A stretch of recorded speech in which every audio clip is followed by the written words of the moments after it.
Good evening everyone. Welcome to JAIIB CAIIB English Medium channel. Hope you all are doing well. In today's session, we will be talking about the principles and practices of banking.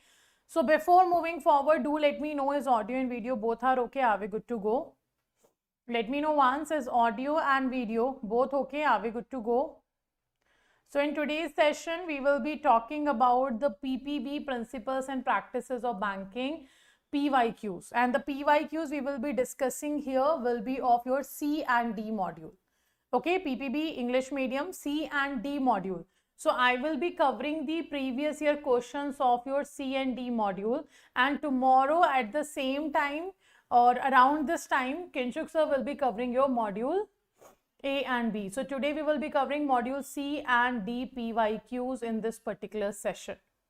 Okay, so let me know as audio and video both are okay. Are we good to go? Is everything okay? Can we start?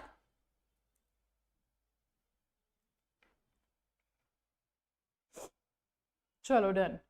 So in the PYQ C and D module we will be covering in today's session, and will the explanation we will be covering it. Okay. So let's just start with the very first question that talks about choose the correct statement related to the network topology used in banking. So the first question we are talking about a network topology, like which of the following statement is correct about the network topology? Correct statement about network topology. So this session is going to be a little long, around 80 or 85 questions I have in today's session. Something like that, around 80 questions I have prepared for all of you.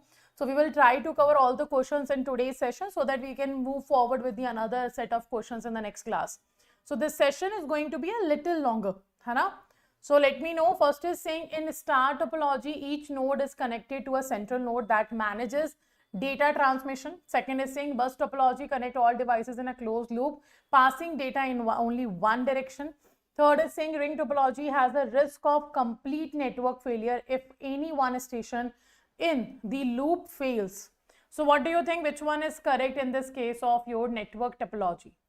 So when it comes to the network topology, it tells us about the physical and logical arrangement. It tells us about what? It tells us about the physical and logical arrangement of the nodes and connections in a network.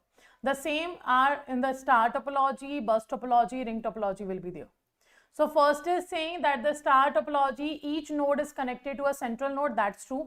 Every node is connected to a central node and they manages the data transmission. That's correct.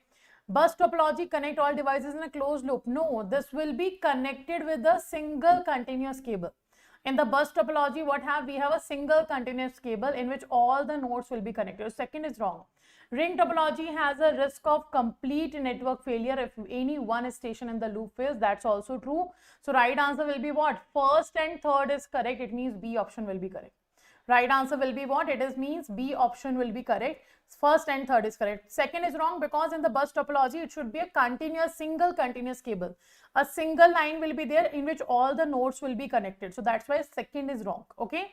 Now, so you can see the network topology when we talk about, I will be highlighting the points that you have to remember for the paper.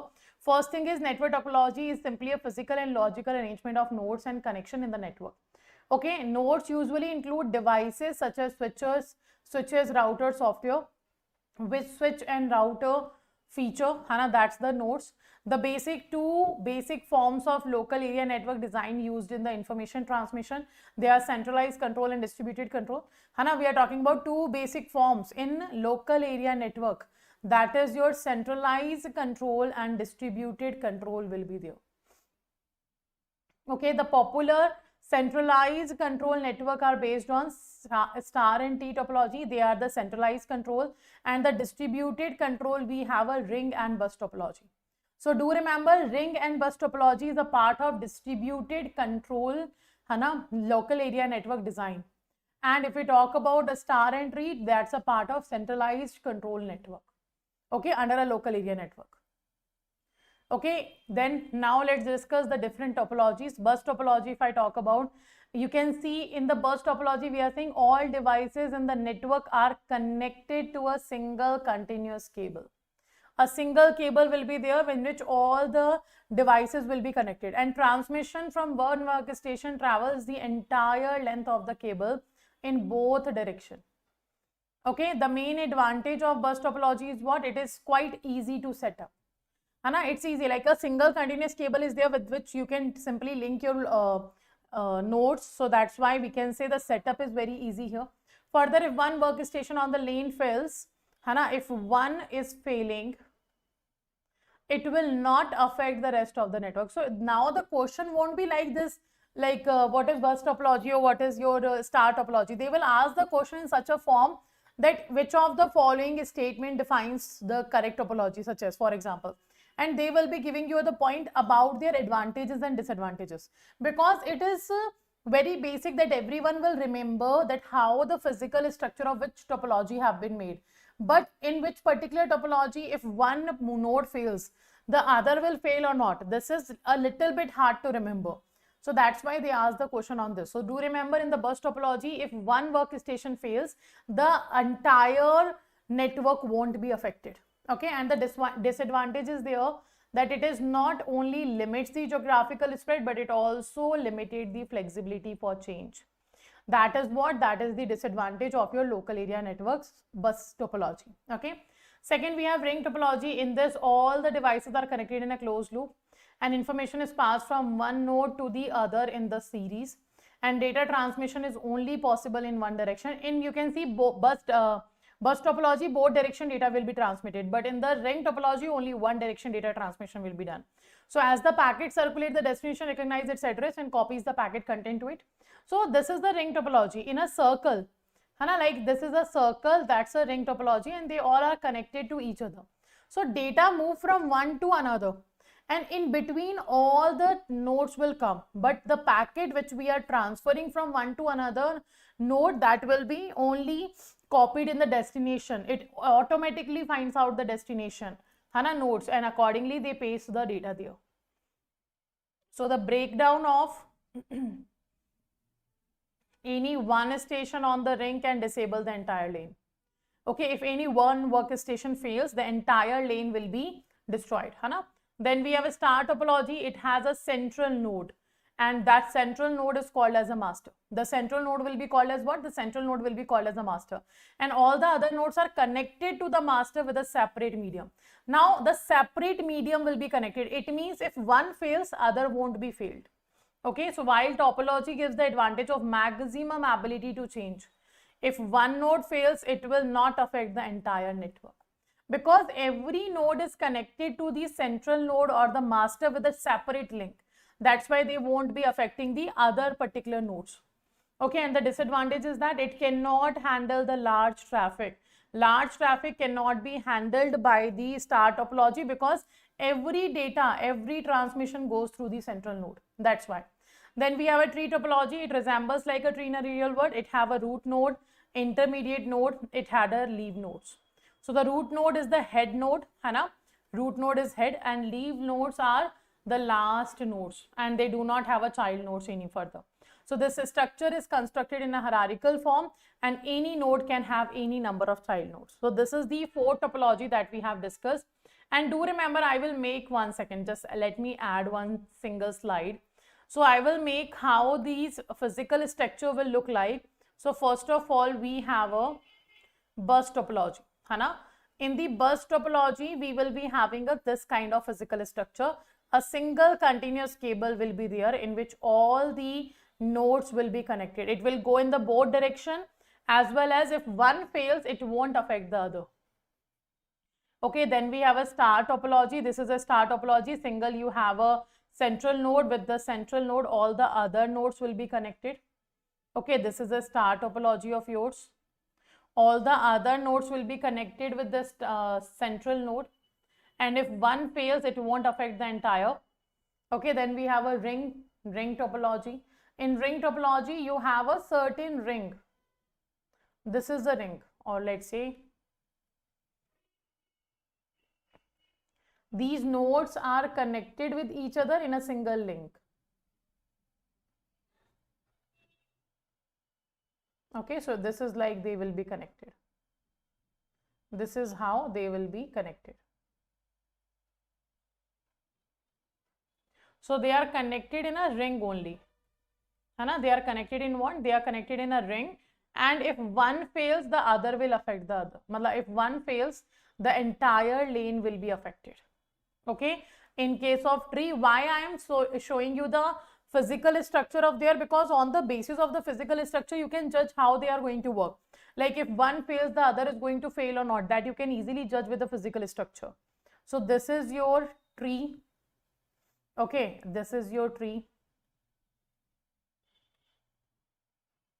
And this is your root node, this is your leaf node, and this is your intermediate node. This is the 4 types of topology we have discussed. Now let's move forward to the next question. Statement and option question have been given to us. First is saying that authentication in IS security, information system security, ensure that only authorized user can access the system. Second is saying digital signature provide non-repudiation and authenticity to electronic messages in banking transaction. Third is saying physical control are not necessary with strong logical control are in place. So we are talking about the authentication in IS security. We are talking about what? You are talking about the authentication in IS security. So what do you think which one is correct? One, we are talking about authentication in your IS security, ensure that only authorized user can access the system. Second is saying the digital signature provide you non-repudiation and authenticity to electronic messages. And third is saying physical control are not necessary if you have a strong logical control at in place. So what do you think which one is correct here? A, B, C or D? Which one is correct?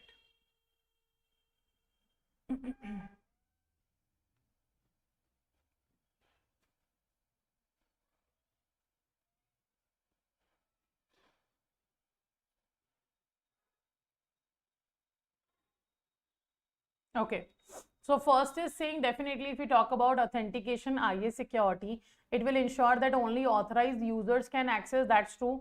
The first statement is definitely true. Digital signature provide you the non-repudiation and authenticity to electronic messages in banking transaction. That's also true. Physical controls are not necessary. They are necessary.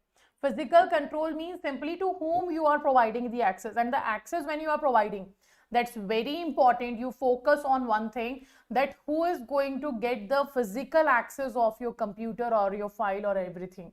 So whether you have a logical control or not, whether you have a very best logical control, but still it is important that physical control will stay. So third is wrong. Right answer is very good, Prashanti ma'am. A option is correct. Right answer is A. First is A option. Now, which of the following statement about core banking solution is true? About the CBS, what do you think which statement is true? CBS is a core banking solution. So about the core banking solution, which statement do you think is a correct statement? A, B, C or D? Which statement is correct about the core banking solution?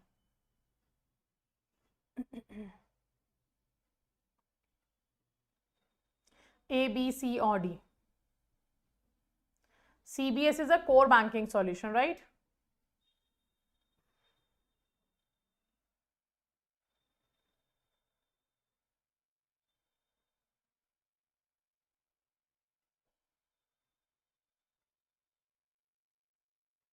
It stands for core banking solution. So first option is saying CBS enables the customer to access, CBS enables the customer to access their account and conduct transaction from any branch or delivery channel 24/7.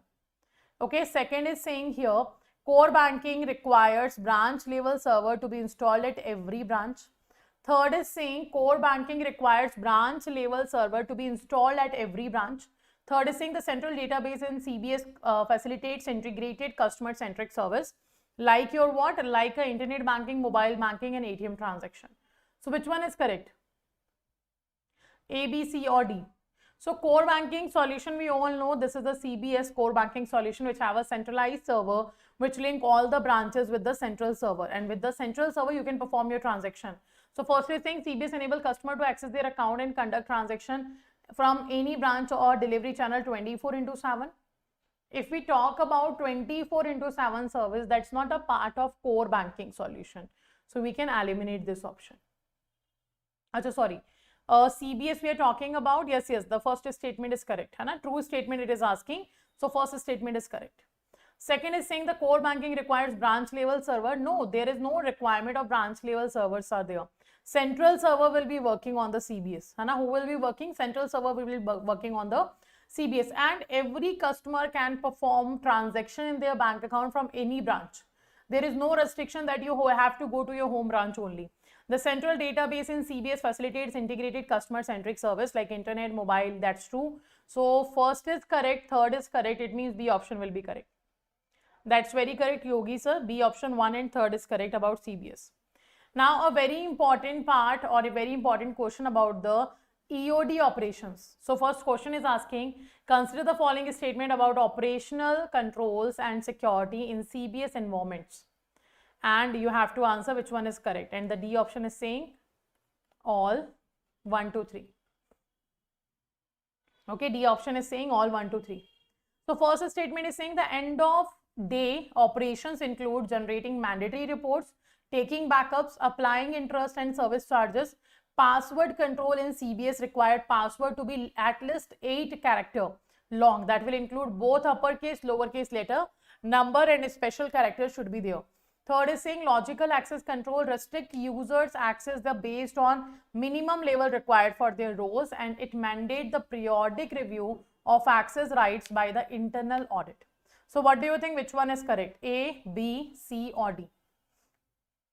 A, B, C or D? Which statement is correct here?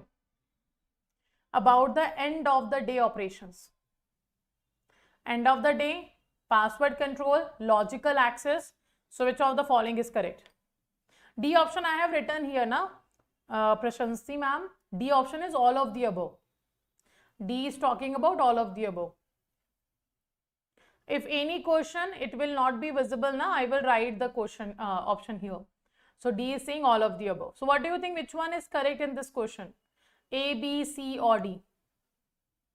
So a lot of end of the day operation, if we talk about beginning of the day, end of the day operation have been asked so many times. So it's important we remember it. Hai na?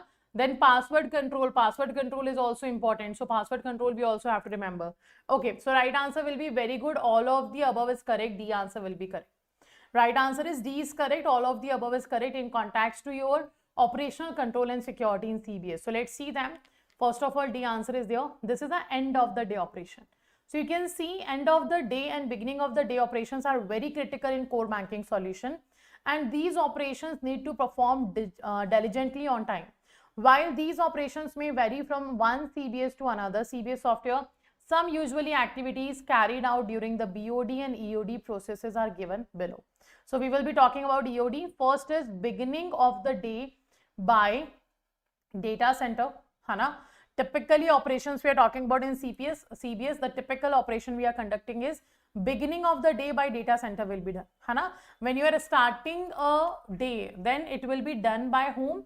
It will be done by your data center. Beginning of the day will be done by your data center. Okay. Second, we have the transaction input and authorization of branches. Hana. Transaction input will be done and authorization of the branches will be given. Then we have end of the day closure of branch operation by the branches. The branches are going to perform the closure of branch operations.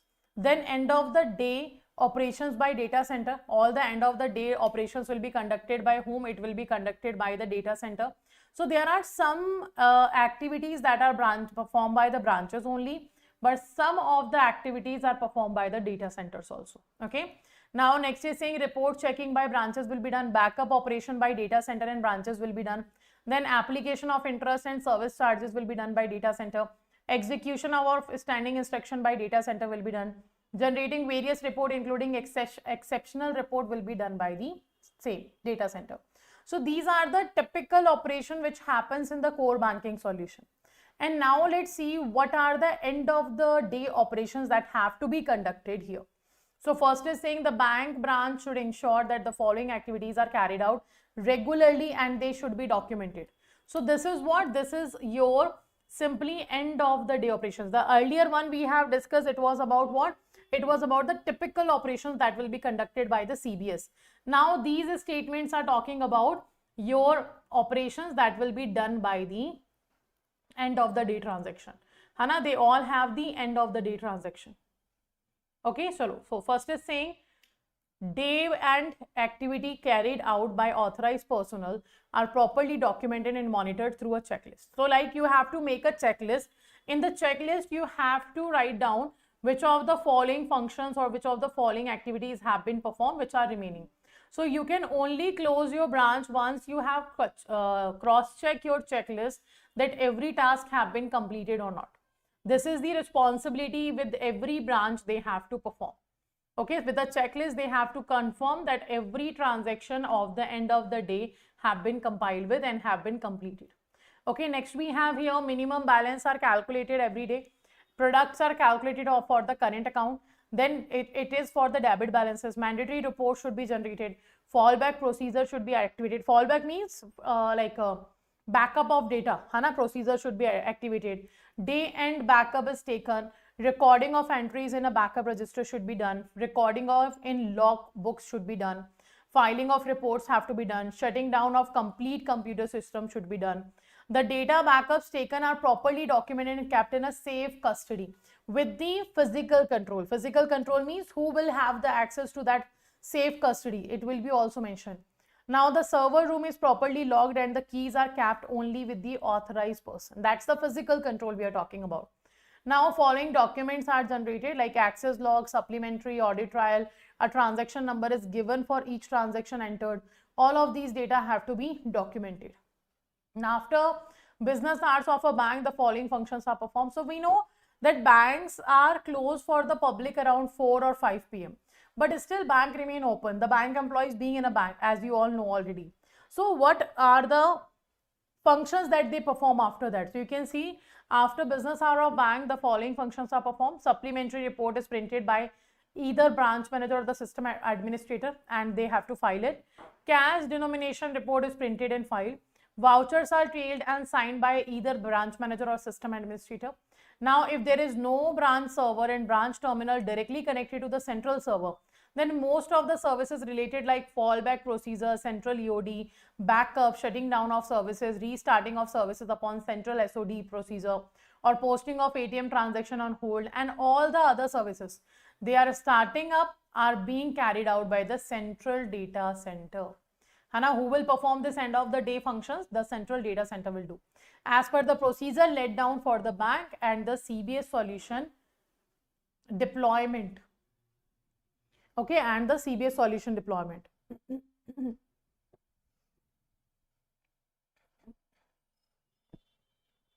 Okay, so do remember all of these are the end of the day operations that every branch have to conduct. Now we have a password control.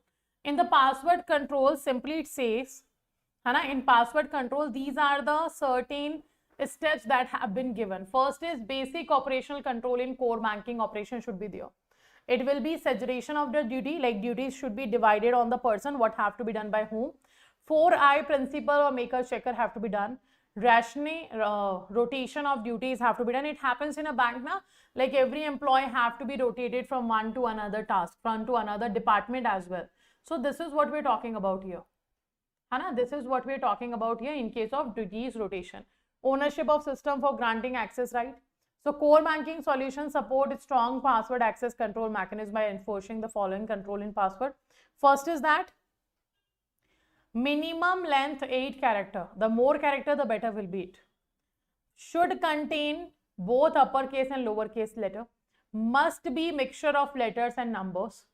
The password must include at least one special character.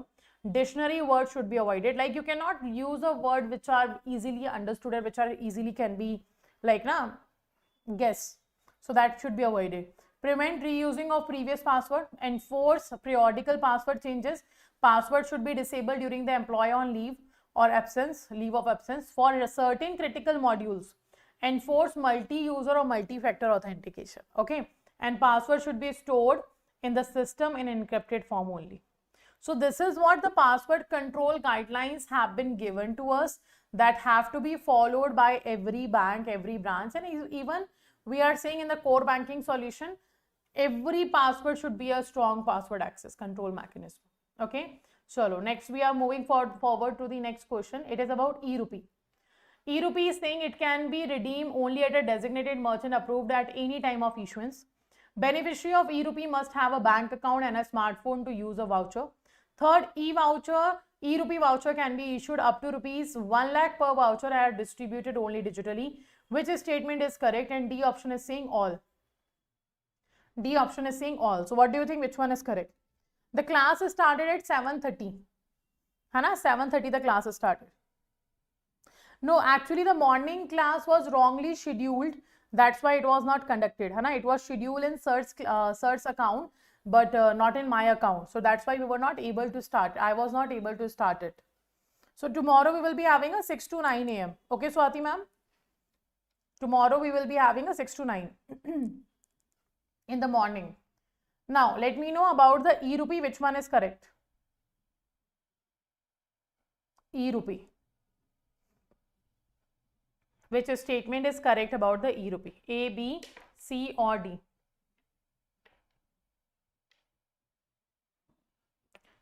B and A, two options are coming. Okay, what about others? End of the day, beginning of the day, do make sure you remember them. Hana? It's very important. Beginning of day we will be covering in the next question, like upcoming one question I have also made on the beginning of day. We will cover that, don't worry. A and A. Okay, so first of all, we are talking about e-rupee can be redeemed only at a designated merchant approved at the time of issuance. That's true. You cannot everywhere redeem it. Beneficiary of e-rupee must have a bank account, and no. Nothing is required. Not internet application, not any mobile application, no bank account. None of these things are required for the e-rupee. Second is wrong. Third is saying e-rupee voucher can be issued up to 1 lakh. That is true. It used to be the 10,000. Hana, the maximum. Up to we are asking, na, it means it's a maximum limit. Maximum limit is 1 lakh per voucher. Hana, maximum is what? It is 1 lakh per voucher, which used to be the 10,000, but it have been removed. This is the old one. This have been removed, and maximum up to 1 lakh it can be issued. So right answer is what? First is correct and third is correct. Right answer is B.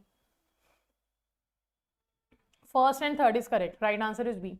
No, in e-rupee you don't need a bank account or a smartphone. See, e-rupee is actually what? It was launched on 2nd of August 2021 by NPCI. And e-rupee is innovative digital solution. E-rupee is seamless one-time payment mechanism. It is a QR code or SMS string-based e-voucher delivered to the beneficiary. And the user of the e-voucher can redeem the voucher at the merchant accepting e-rupee without using any digital payment app, card or internet banking. Even e-rupee would be shared by organization or government to the beneficiaries for a specific purpose or activity through the SMS or QR code. And you can see e-rupee is contactless, easy, safe, secure, as the detail of the beneficiary are kept confidential. And this e-rupee voucher or this e-voucher transaction process is relatively faster and reliable, as the required amount is already stored in your voucher. So from 31st of January 2022, 16 banks live on e-rupee. Even users without a smartphone, without a smartphone can use the e-rupee because of its offline transaction feature. And also e-rupee can especially be used in remote or rural area with a large section of people without the smartphone. And to date, over 1600 hospitals, 11 banks have started using the e-rupee. Okay. Done. Next. Consider the following statement about alternate delivery channels and digital banking in India. We have to answer. Consider the following statement about the alternate delivery channel and digital banking in India. And the D option is all. D option is all. And you have to answer which one is correct.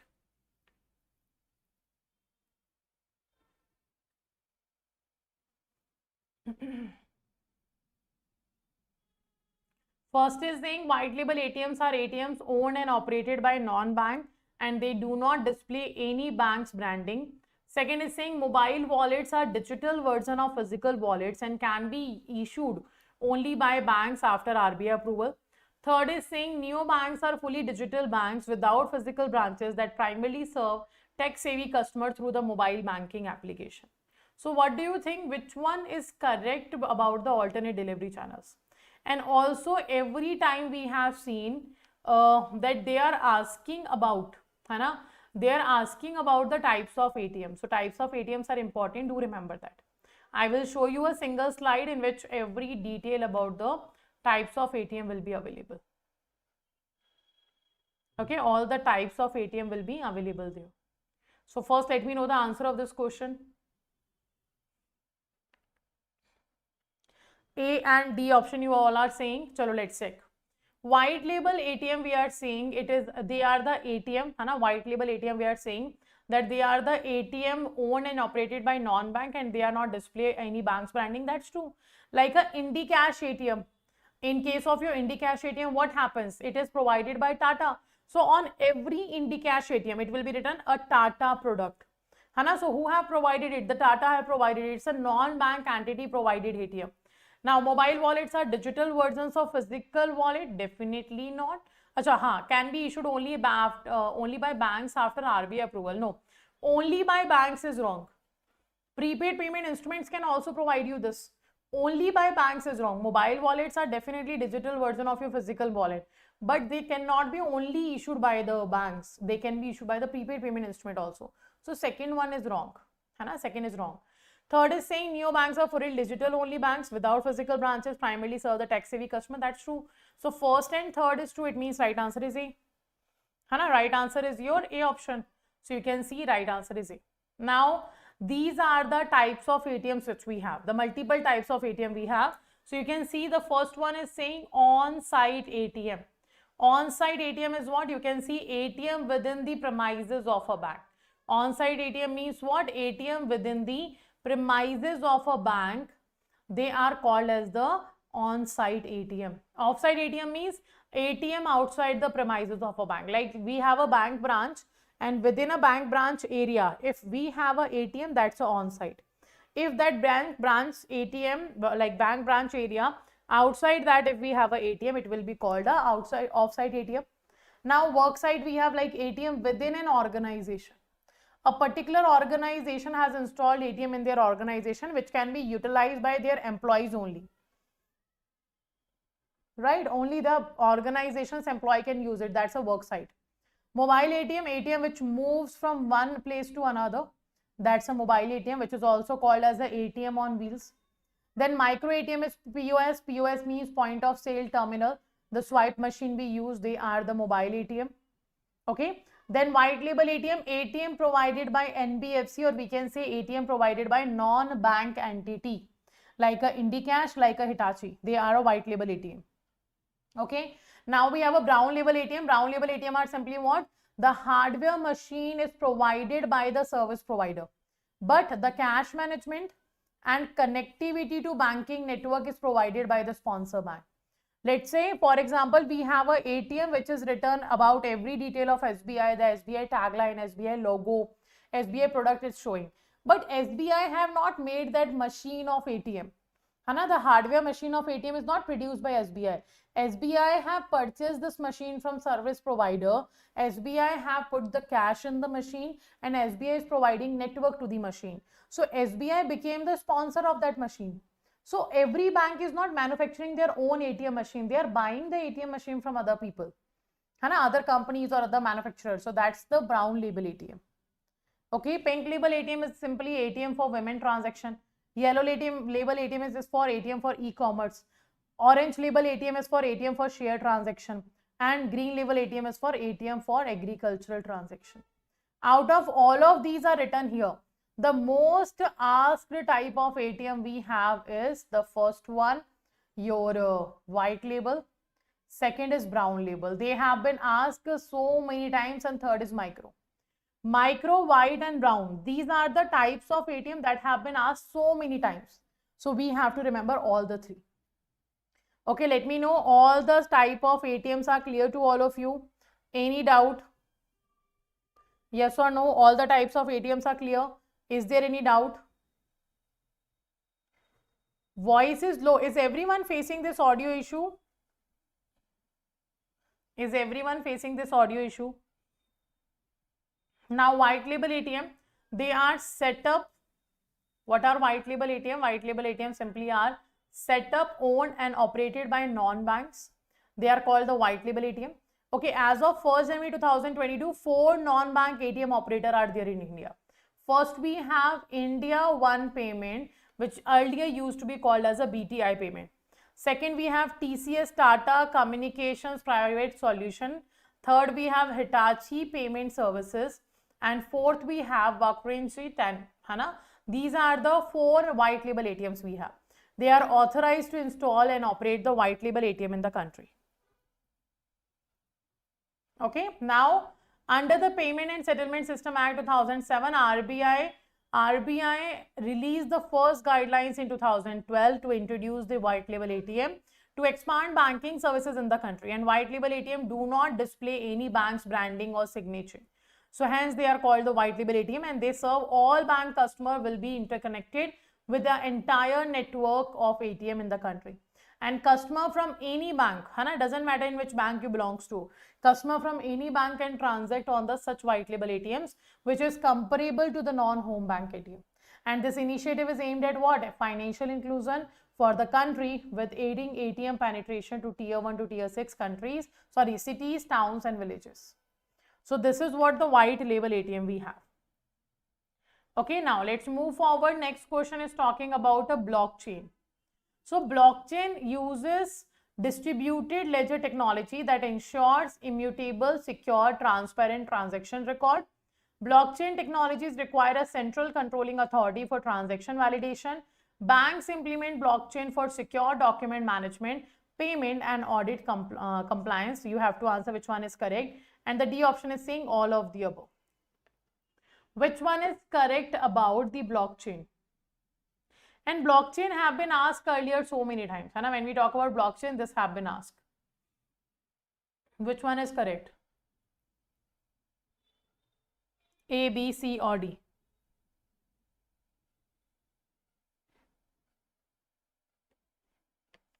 Blockchain technology we are talking about.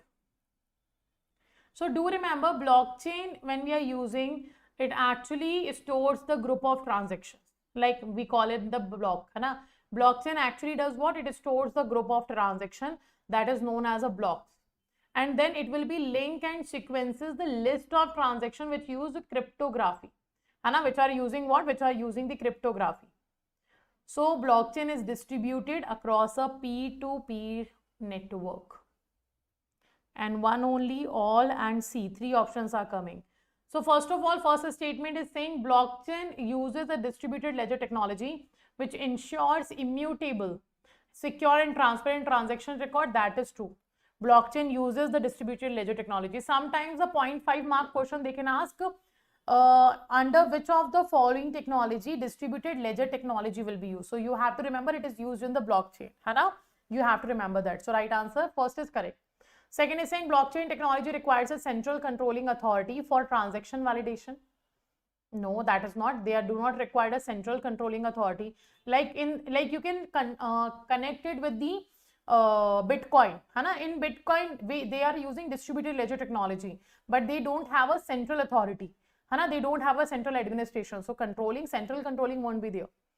Bank implement blockchain for secure document management, payment and audit compliance. That's true. So right answer is first and third is correct. C is correct. First and third is correct. C option is correct here. Now you can see blockchain is the distributed ledger technology. It stores the group of transaction which is known as blocks, and then links and sequences the list of transaction using the cryptography. So blockchain is distributed across the P2P network with redundancies in the blocks and consensus mechanism to ensure that no one can manipulate the transaction. And with the blockchain, every transaction is trackable.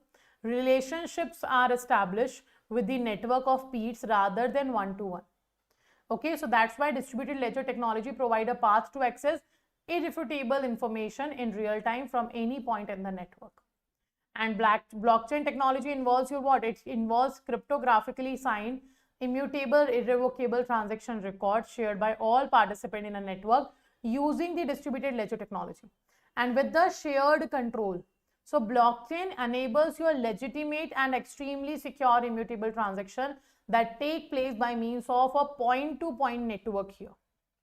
Okay, and some use cases of blockchain are invoice checking, smart contracts, asset ownership, intellectual property tracking, audits and compliances. There we are using the blockchain.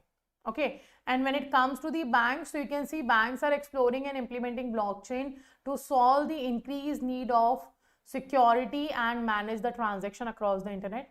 So blockchain can be used in banking activity like secure document management, reporting, payment, treasury, securities and trade finance. In all of these areas, we are using the blockchain in the banking activities. Okay, and the banking industry can benefit from blockchain technology as it helps in fraud prevention, increasing the resilience of the bank's IT infrastructure, and also increases the transparency of processes. So this is how, and this is why banks are started using the blockchain technology, or we can say distributed ledger technology, which is securing the banks from fraud prevention, which is securing the bank from fraud, increasing the capacity of a bank to face any kind of bank's IT infrastructure risk, and it also increase the transparency of the processes. Okay, so that's what the blockchain is doing. Next question. A statement is given here about 5G network. And now we have a 5G network question. 5G networks provide high data capacity, low latency, and enable the next generation mobile experiences like real-time fraud detection. What we are saying, 5G network provide the high data capacity and low latency, enable the next generation mobile experience, a real-time fraud detection. Then wearables like your smartwatches, Google Glass can be used by bank to deliver the customer services. Then augmented reality completely replace the user's real world environment with a simulated digital environment. And you have to answer which of the following are correct statement about the 5G network. 1, 2, 3 and 4. So let me know which one is correct.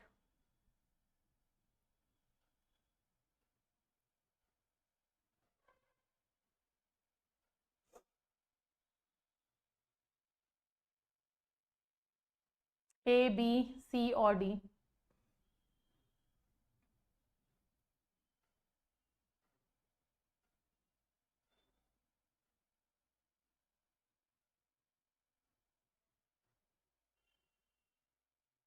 Okay.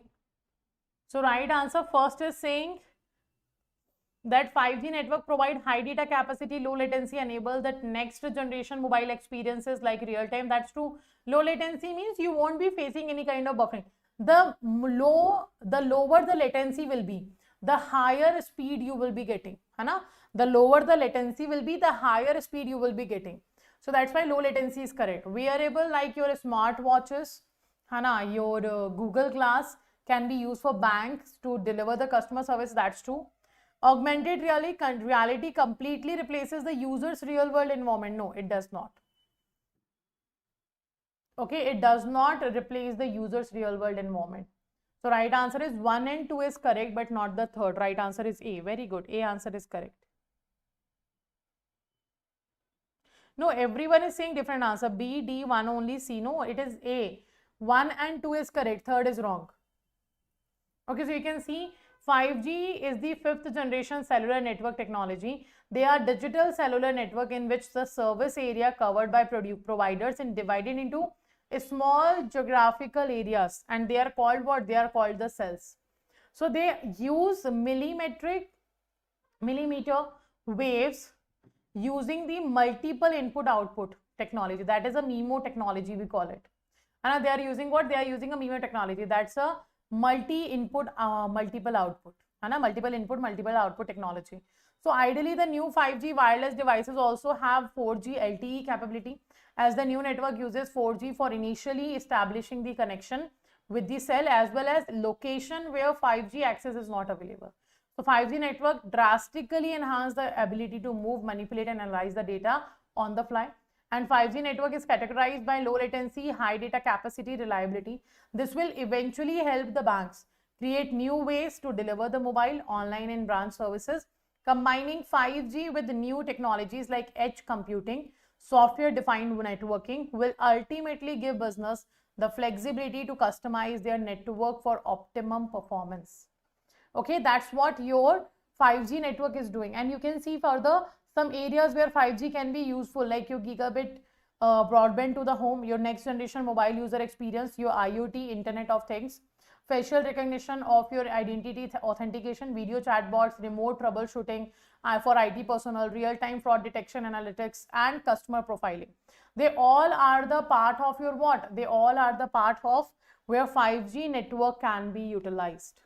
Hana, they all are part where 5G network can be utilized. So do remember all of this.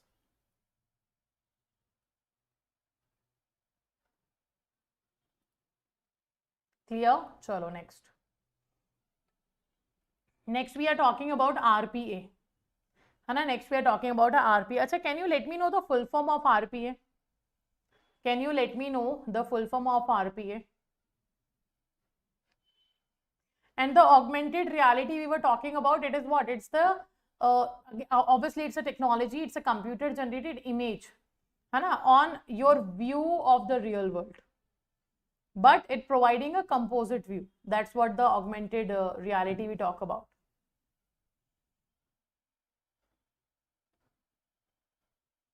Okay, but it do not replace the real life or real world experience. So we are talking about RPA. Do you let me, can you let me know the full form of RPA? Fourth option is saying all. RPA. So RPA automates repetitive rule-based banking tasks to free employees for more complex activity. Third is saying RPA systems suffer from frequent human errors in executing automated process. RPA can be integrated with the AI to build a virtual workforce in bank. So you have to answer which one is correct here. You have to answer which one is correct about the RPA. And I guess nobody or none of you is knowing the full form of RPA. Let me know.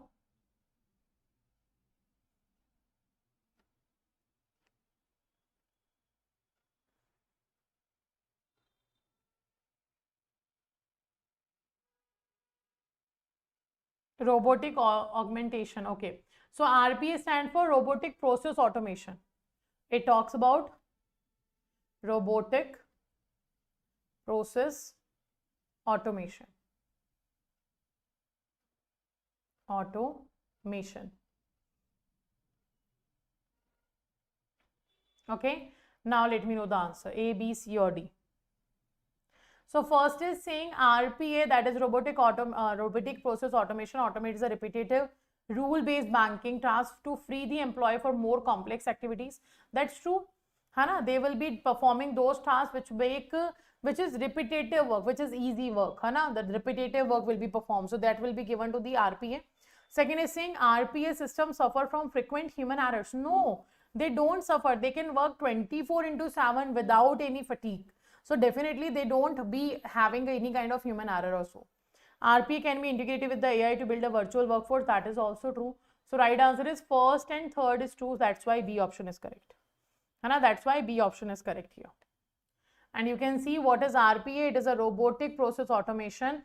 It is the practice of automating the routine business practices with software robots.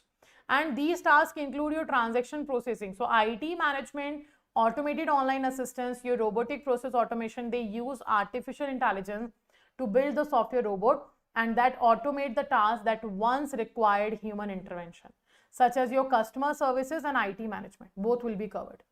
Okay. So RPA is often applied to repetitive and mundane tasks so that employees can focus on more complex banking operation and they require the human interaction and decision making.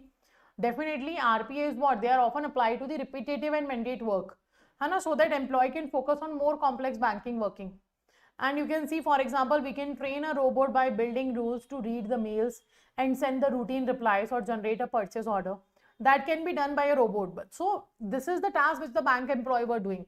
But we can make them free by making the robot to perform this task. So they will be becoming free for the more complex work. Some of the major advantages of RPA is it works 24/7 without fatigue. Time and cost saving is there. Zero typos or copy paste mistake. Compliance will be good. So bank can build a virtual workforce by adopting RPA integrated with artificial intelligence to automate the process through development of custom application. And the use of AI is about leveraging intelligent algorithm to resolve the inefficiencies and drive the enhanced customer experience at every point of interaction. So RPA is being used in banking activities like your KYC, customer onboarding, loan origination. In these activities, we are using what? We are using the RPA. All of these will be involved in RPA. Okay, so do remember that. Next we have a phishing, wishing.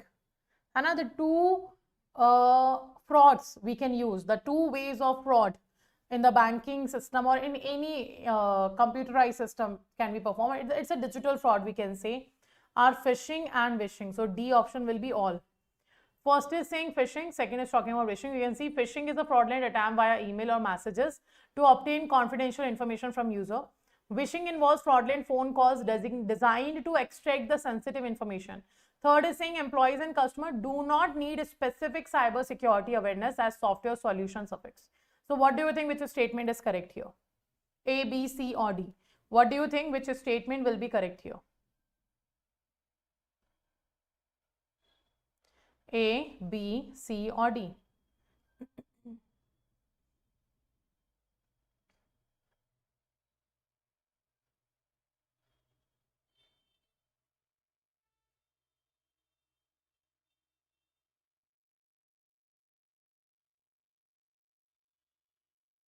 Okay, so phishing and wishing we are talking about. First is saying it's a fraudulent attempt via email or message to obtain the confidential information. That's true. Wishing involves fraudulent phone calls designed to extract sensitive information. Hana, like we are saying when we use the wishing we are using to access, like it is the phone calls. Hana, definitely it is actually voice over internet protocol it use, and it uses the voice messages, Hana, to steal your identities and financial resources, but not your sensitive information, we can say. So second is definitely what? Second statement is what? Second statement is your correct, Hana.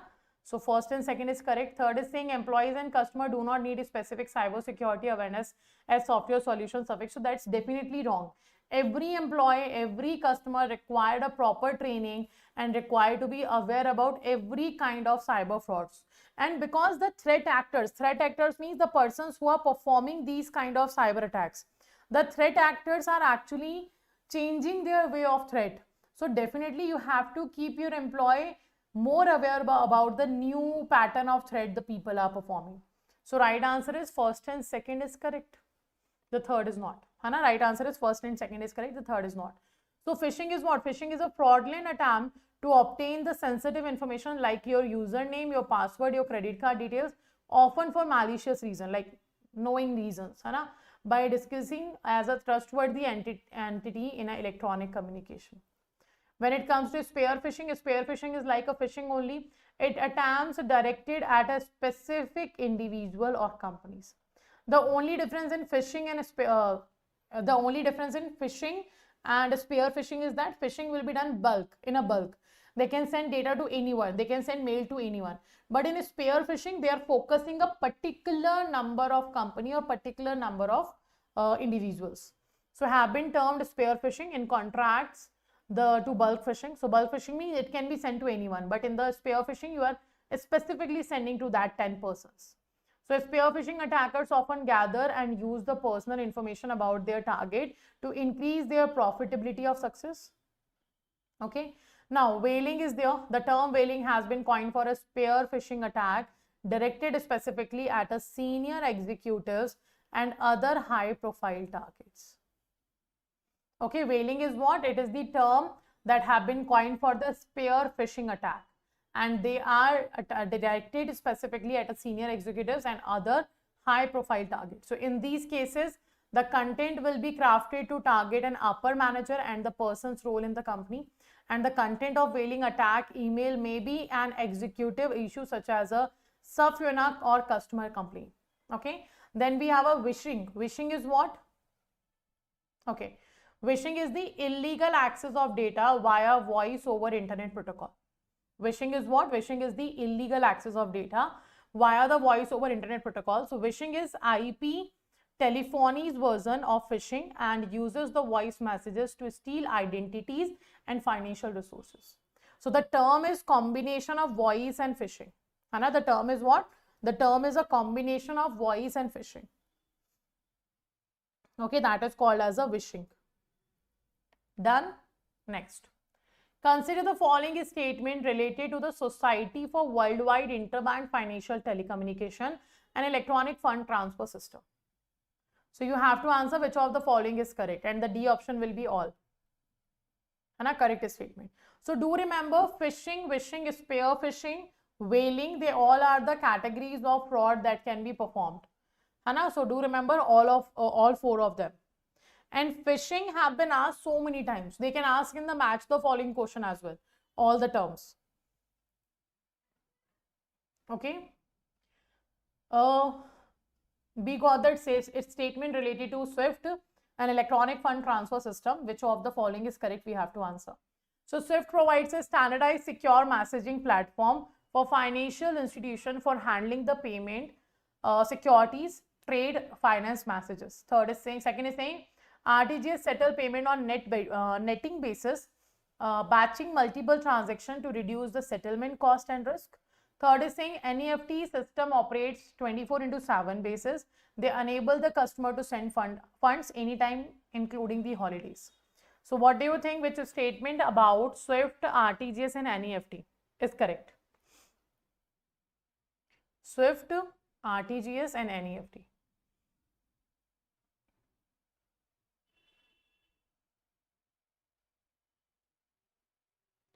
D option is coming. Okay, what about others?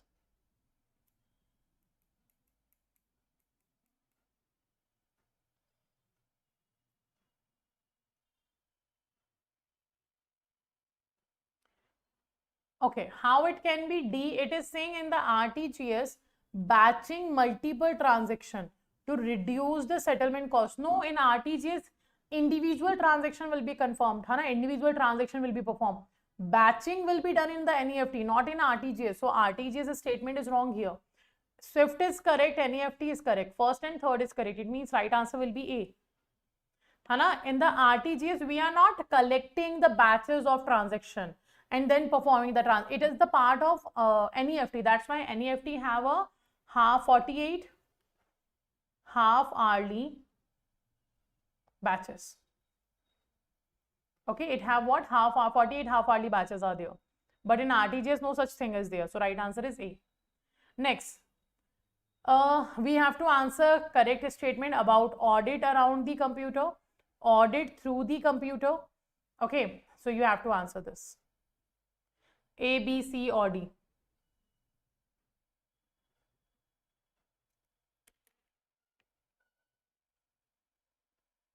So there are three types of audit approaches we have.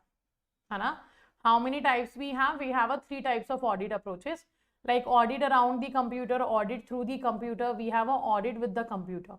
So three approaches are there of audit, out of which audit around the computer and audit through the computer we are asking about. So let me know which one is correct, A, B, C or D.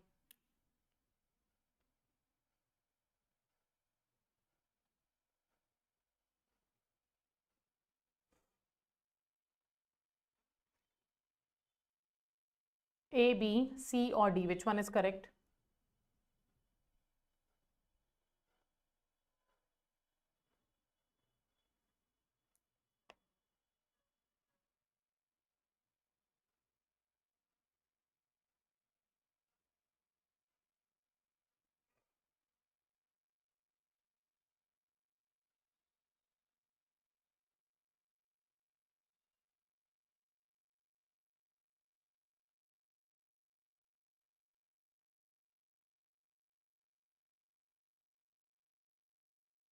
D option you all are saying, all of the above correct. So let's see.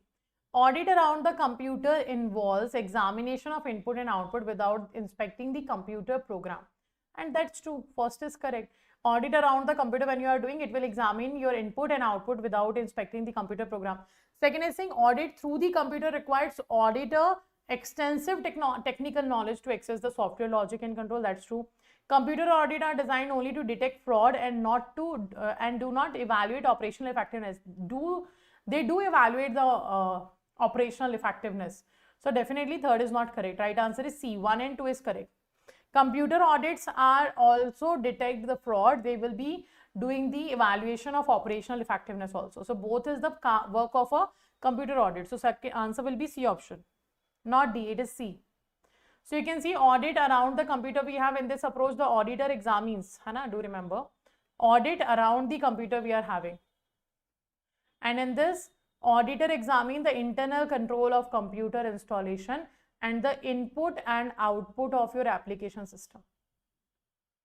Okay, so the auditor infers about the processing which carried out, and the auditor does not do direct examination of application software. The normal assumption is that if the output generated from a given input is correct, it means the physical control are properly working. Hana, like if you are getting a right output, we feel like everything is correct.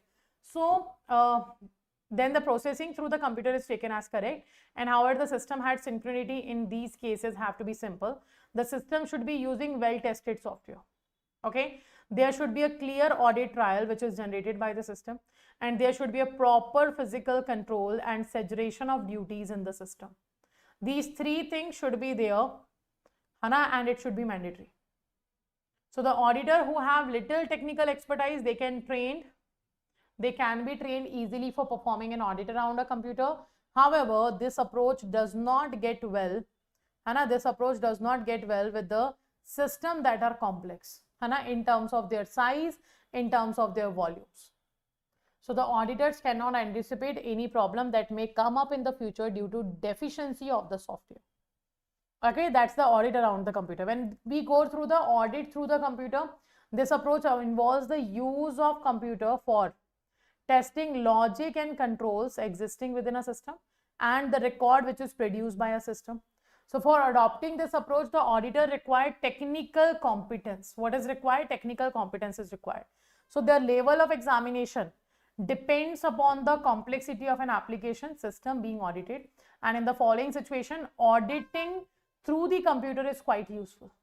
Okay, what are the conditions? Where application system is complex and handle large volume of data. So if your application system is complex and handles large volume of data, then audit through computer will be successful here. Where your audit trail has substantial gap due to the cost consideration, then also audit through computer will be successful way. Okay, so usually auditing gathers the evidence after an application has processed the data. However, there may be a need for the collection of evidence, Hana, on a still more timely basis. So in some of the computerized financial system, it may be necessary to take up the computer auditing, okay, at the time of processing for faster identification of errors, and then through the post auditing techniques. So the method involved what? The method involved the capturing an image of a transaction as it traces through the different logic part within a system. Okay, and the technique collects evidence as follows. What evidence will be collected? You can see special audit modules are embedded in application system or system software to generate the audit evidence, and your special audit records are tagged. Okay, and processing is examined from the audit angle. So this is how audit through computer works. Now in audit with the computer, the very important part is CATs.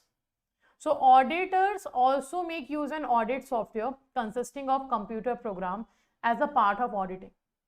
And auditors do what? Auditors actually use of an audit software which consists of your computer program, and this is a part of your what? Part of auditing. So you can see the computer aided audit tools and techniques. This is very important. Do remember that sometimes they ask a 0.5 mark question that which of the following audits approaches uses the computer aided audit tools and techniques. So you have to remember it is the audit with the computer uses it.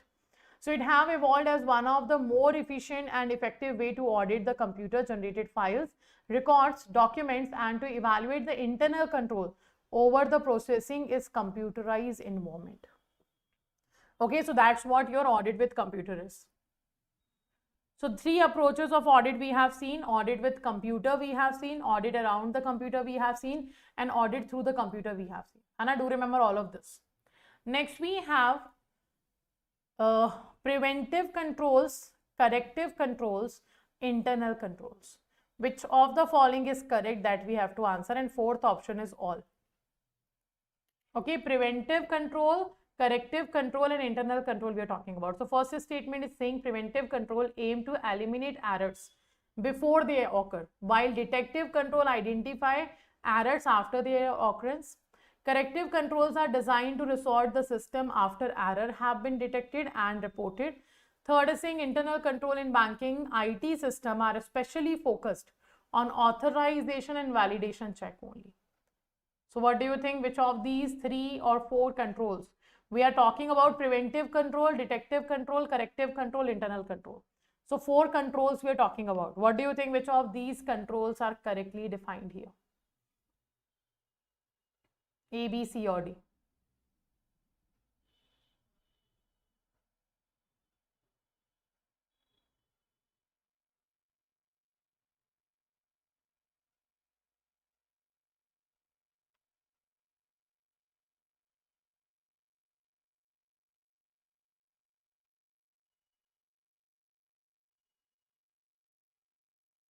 A, B, C or D?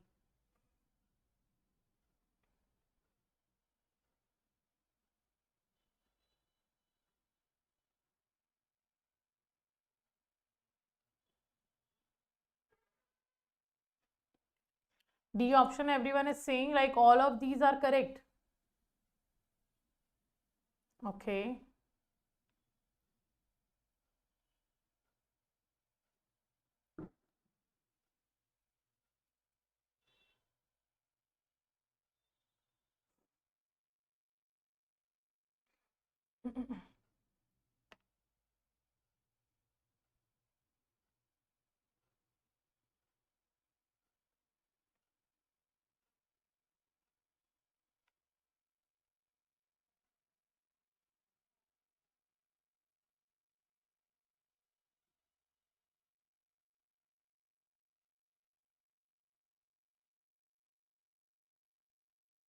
Okay.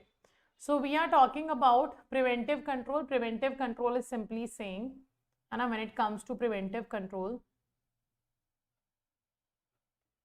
what's happening? Okay. When we talk about the preventive control, it aims to eliminate the error before they occur, while detective control identify error after their occurrence. That's definitely correct. That's a correct statement.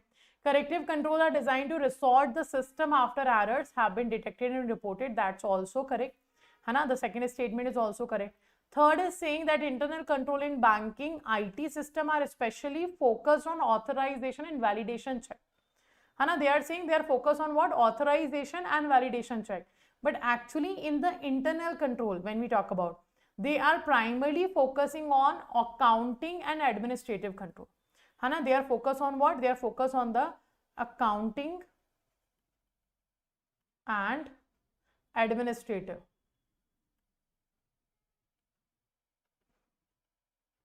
Administrative control. So definitely it cannot be third.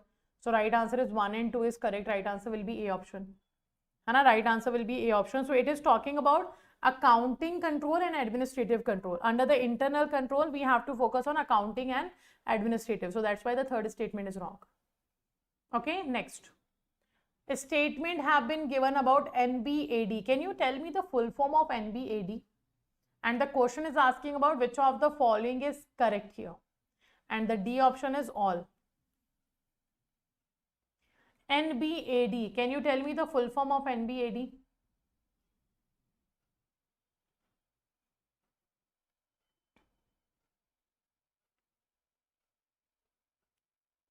NBAD. Which one is correct?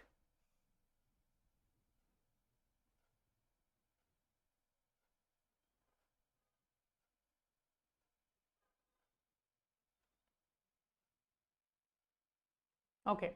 So first is saying it detects security threat by monitoring network traffic against the predefined signature database. NBAD identifies the anonymous network behavior such as traffic volume, spikes, unusual protocol use. NBAD requires establishing a baseline of normal user or network behavior for anomaly detection. So which statement is correct? That you have to answer.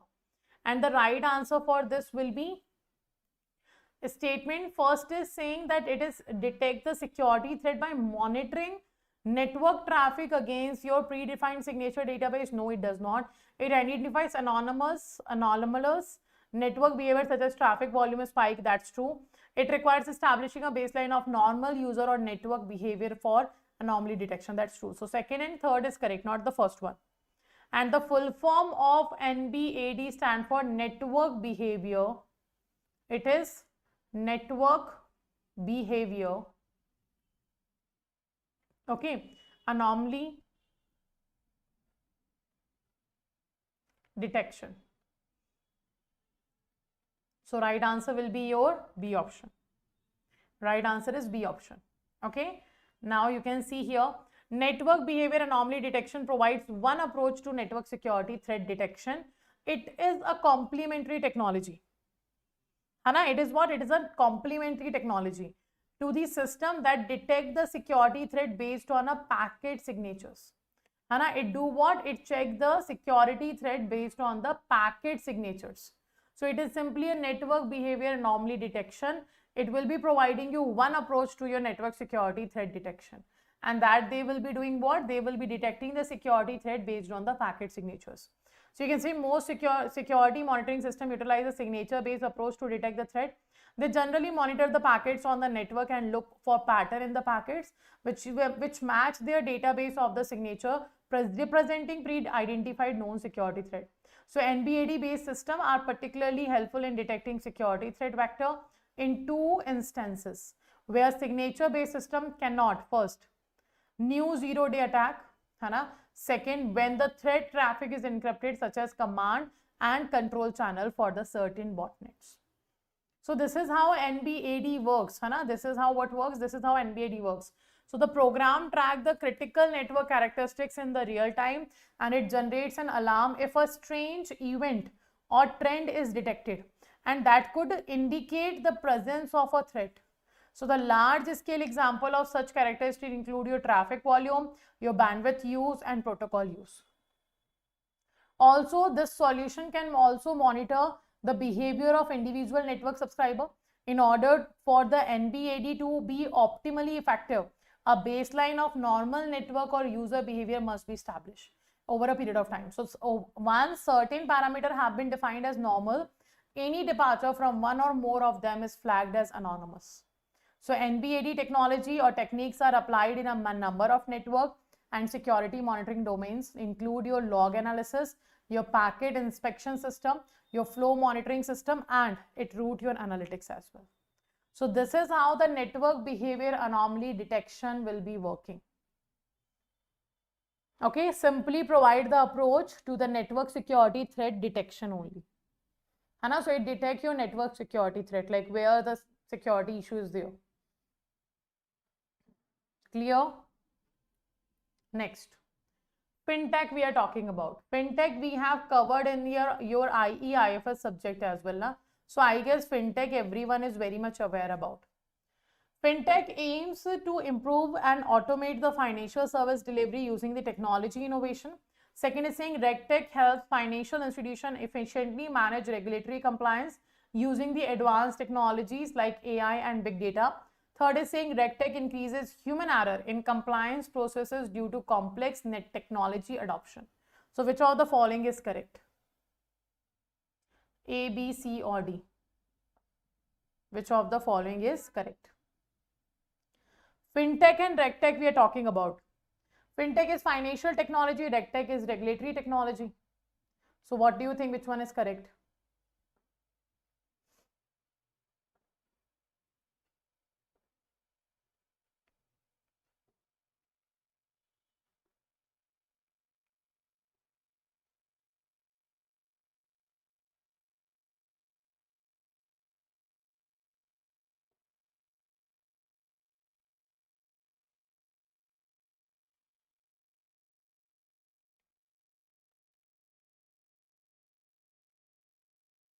A, B, C or D? Okay. Okay, first is saying fintech aims, first is saying that fintech aims to improve and automate the financial service delivery using the technology innovation. That's true. So fintech is what? Financial service provider company who are using technology to provide their services. RegTech helps financial institutions efficiently manage regulatory compliance using advanced technology like AI and big data. And that's also true. That's what the RegTech does. RegTech increase human error in compliance process due to complex technology adoption. No, they do not. So right answer is A. 1 and 2 is correct. And very good, right? 1 and 2 is correct. So fintech or financial technology can be described as the use of technology to deliver the financial solution. So fintech refers to technological enabled financial innovation, and it includes startup to big tech establish the financial institution. So they are simply new technology which aim to improve and automate the delivery and utilization of the financial services. And fintech at its core is used to help the corporation, business owners, consumers better manage their financial operations. Okay, and procedure and their lives by utilizing the specialized software and algorithm used on the computers and smartphones. So simply, fintech simplifies financial transaction for end consumer or businesses, making them more accessible and affordable. And the fintech ecosystem consists of your 5 elements that synergize to simulate the economy, enhance customer experience, promote social inclusion, startups, technology firm, government, customer, and traditional financial institutions like the banks. That will be covered in the fintech ecosystem. Okay, and next we have here P2P lending platform, crowdfunding, blockchain technology, distributed ledger technology, big data, smart contract, robo-advisor, e-aggregator, other major fintech products and services currently in use. They all are what? They are the fintech products. They are currently used to connect the lenders and borrower, information seekers and provider with the or without nodal intermediation agency. So that's how the fintech is working, and it have a 5 elements. Do remember that. And how can bank benefit from the fintech? Like, what is the benefit that bank is getting by implementing or by having a fintech? So you can see fintech or financial technology is advancing at incredible speed. Every bank is trying to provide financial services with the use of IT. So advanced technologies have taken over to the finance world, improving total financial services while also being very valuable for the retail investors in the management of the stock market, small enterprises and financial systems. So now these technologies are also very useful in the insurance industry. And the custom software development approaches are the most effective means of meeting the most prevalent requirement. And some benefit of fintech products that are helping banks are given below: reduce cost, reduce time to market, customer services and revenue, world-class compliance and security, greater speed and convenience, innovative products, and transparency of products. These are the benefit of fintech products that banks are having. They all are what? They all are the benefit of fintech products that banks are having. Okay, now what is RegTech? RegTech or regulatory technology refers to the technological solution which streamline and improve the regulatory processes. And it is simply a technology system. It assists a bank or any financial institution in managing their regulatory compliance. And you can see RegTech can be used for the following broad purposes, like regulatory monitoring can be done, regulatory obligation can be fulfilled, compliance management can be done, execution of compliance can be done. So they all are the part of RegTech. They all are what? They all are the part of RegTech. Clear? Next. Next we have 3 statements and we have to answer which one is correct. First is saying incorrect data in banking IT system can lead to significant financial loss and fraudulent activity. Second is saying hardware failure in IT infrastructure are primarily cause of most error in computerized system. Third, cybersecurity threats in banking include phishing, ransomware, distributed denial of services attack. So which of the following is correct? And D is saying all. Which of the following is correct statement? And D is saying all of the above are correct. So what do you think? Which one is correct?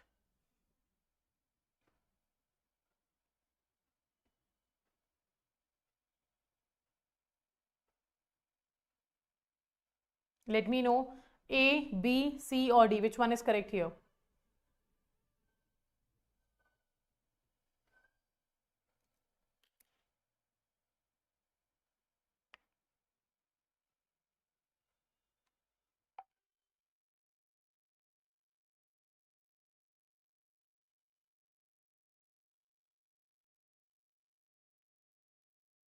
B option is there, 1 and 3rd. Okay.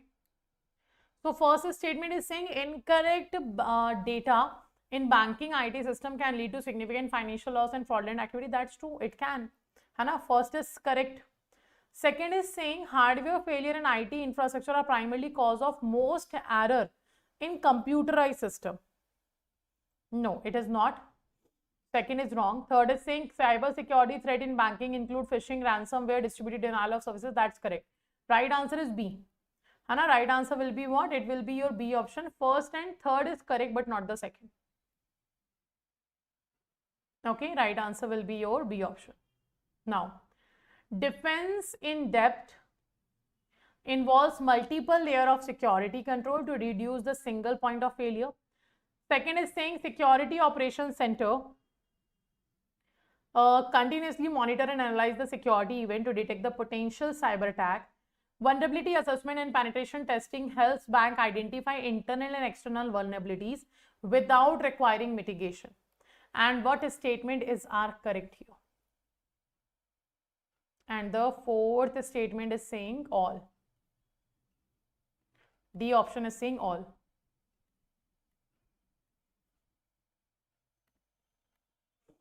So you have to answer which is statement about defense in depth, security operations center, vulnerability assessment and penetration testing is correct.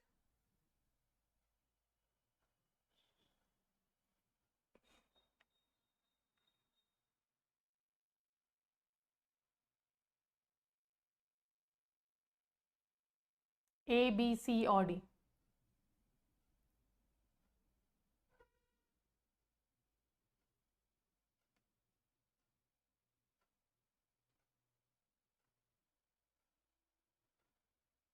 D option, all are correct. Okay.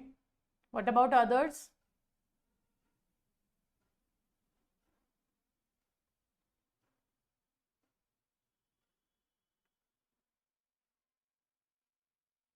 Okay.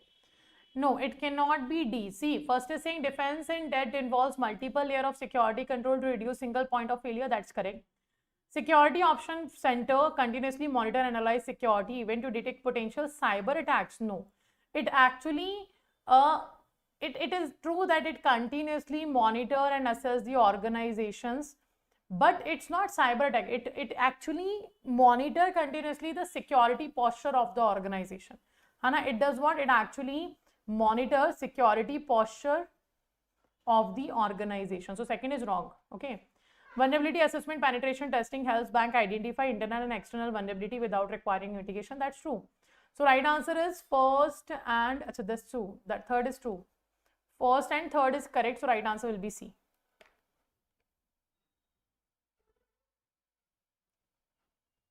Without requiring mitigation. No. Mitigation is required. One second.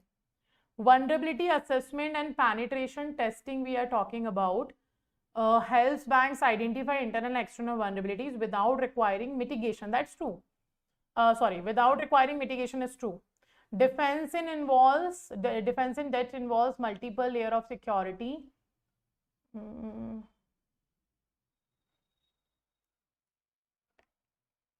One second, just give me a minute.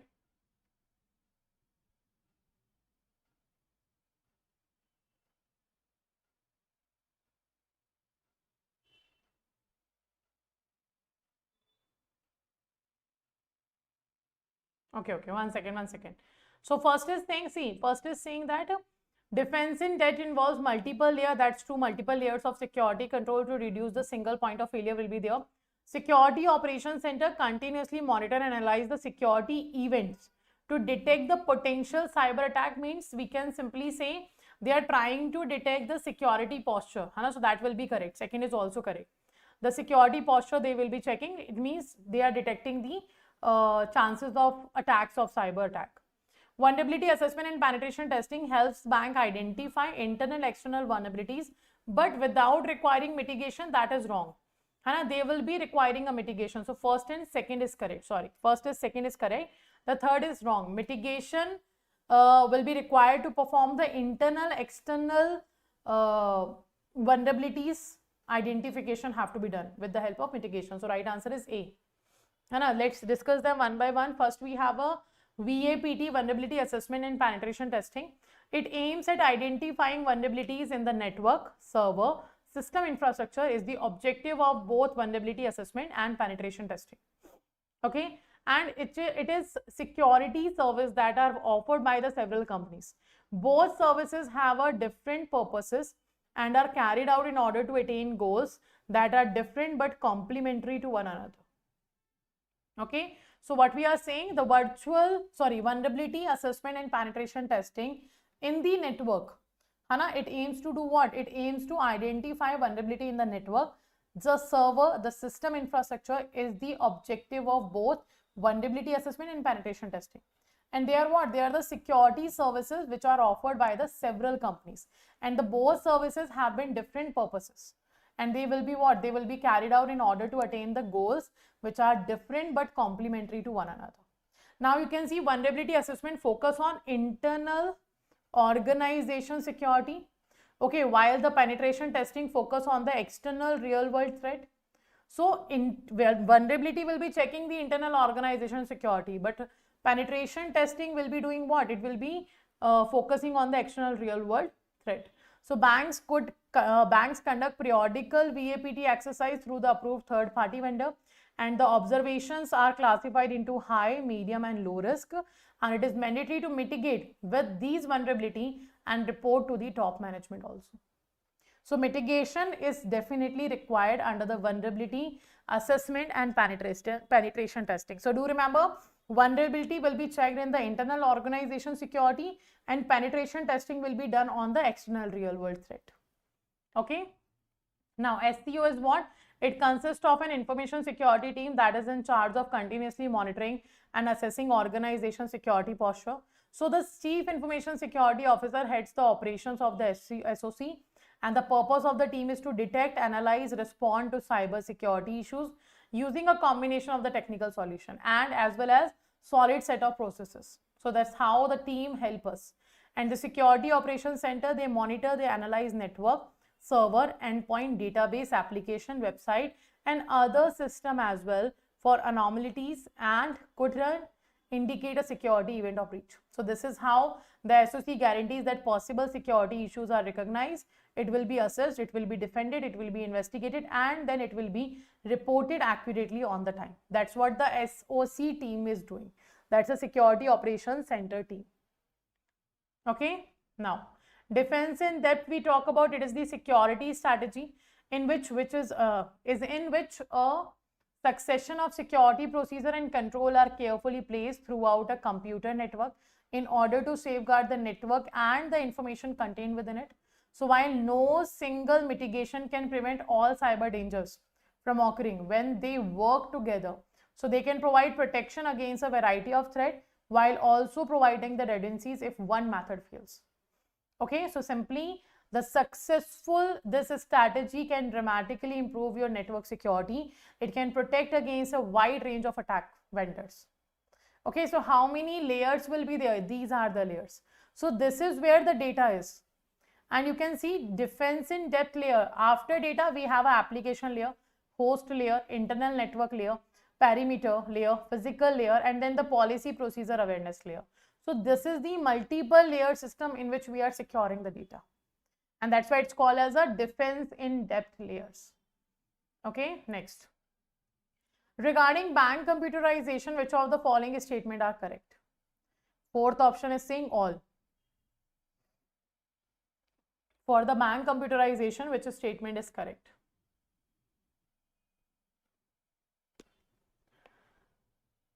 A, B, C or D?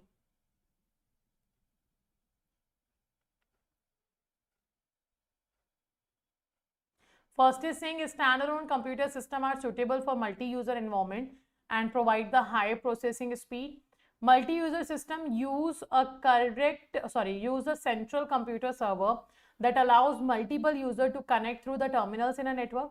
Third, centralized data processing enables the providing banking services across the branches and alternative delivery channels, and all of the above. What do you think, which one is correct?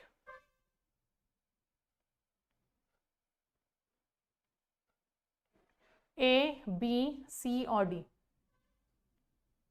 Which one is correct here? about the standalone computer system, multi-user system, है ना, and centralized data processing. B you are saying, okay. So first is saying standalone computer system are suitable for multi-user. It's not possible. Single user at a time can use the standalone. Second is saying multi-user system use a central computer server that allows multiple users to connect through the terminal. That's true. Centralized data processing enable providing banking services across all branches and alternative delivery channel. That's also true. So right answer is second and third. Very good. B option is correct. Now, consider the following statement about NPCI and its services. So we are talking about UPI, BBPS, RuPay card. And out of these three, which one is correct? D option is saying all.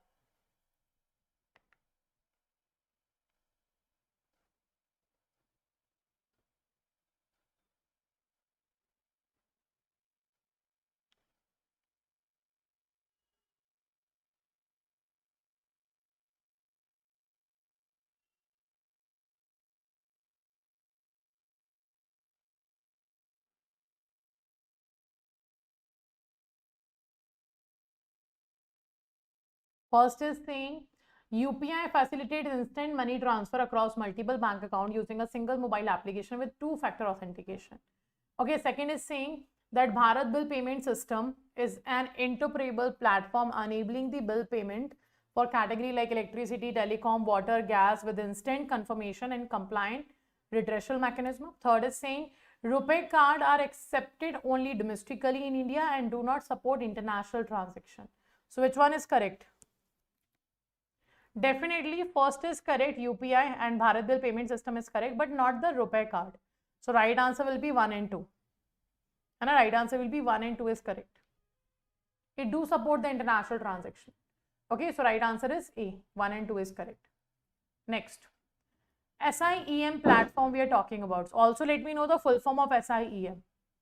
Let me know the full form of SIEM. So it is saying SIEM platform combines security information management and security event management technologies. SIEM software analyzes security alarms and events in real time to provide the consolidated alerts and reports. SIEM primarily functions as a firewall blocking unauthorized network traffic. So which of the following is correct here? About the SIEM. Also let me know the full form of SIEM. What's the full form of SIEM?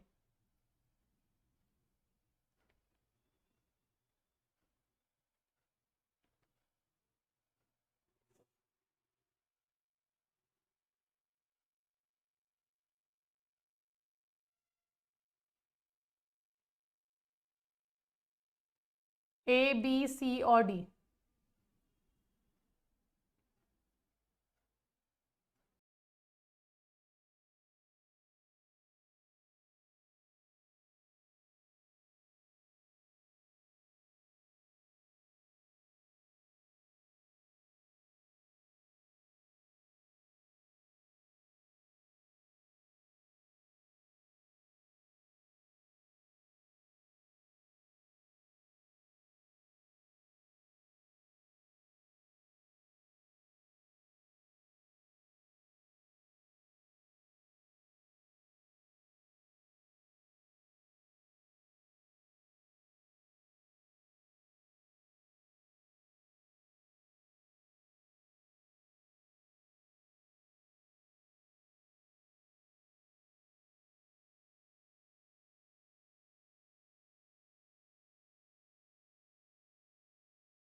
Okay, which one will be correct here? A, B, C or D? So we are talking about what you can see, we are talking about the SIEM. We are talking about what? We are talking about a SIEM. So first of all, this SIEM stands for Security Information and Event Management. It is what? It's a security Okay, information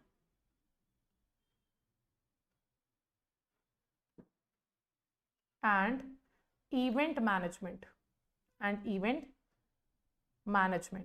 Very good. So full form is security, information and event management is correct. Right answer, full form is correct. Now first statement is saying that it's the combination of two. That's true. The SIEM platform combines your SIM, that is security information management, and SIEM, that is security event management. That's true.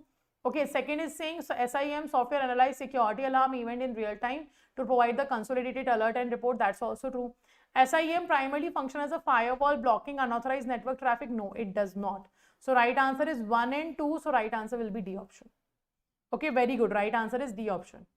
So security information and event management is a platform for detecting, analyzing, responding to security threat of the next generation. And applications can network hardware security alarm may be analyzed in real time using SIEM software, which combines your SIM and SIEM technologies using information acquired from around the world. SIEM software analyzes event against your rules analytics engines and indexes them for search in millisecond. And you can see the data analysis, event correction, event correlation, aggression, reporting, log management provides security teams with both insights into and a record of event taking place in an IT environment. So you can see SIEM software can have many features and benefits, which include consolidation of multiple data points. It can do custom dashboard and alert workflow management, and it can do the integration with the other products also. So they all are the security information and event management work that will be performed on the SIEM platform. Okay, next we have a three statement have been given to us, out of which we have to tell which one of the correct, and the fourth option is D. Okay, fourth option is D, and we are talking about AI in banking. Okay, and deep learning and natural language processing of component of AI or not. So mainly the AI in banking portion is there. So let me know which one is correct. A, B, C or D, which one is correct?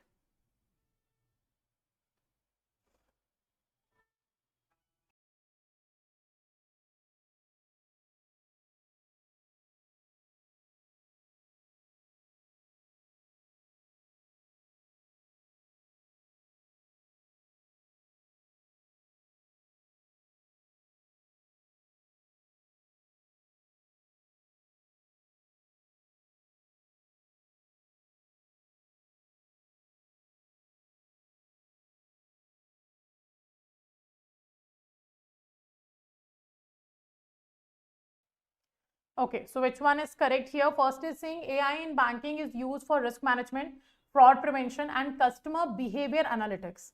Second is saying AI can completely replace human employees in all banking operation without any need for human collaboration.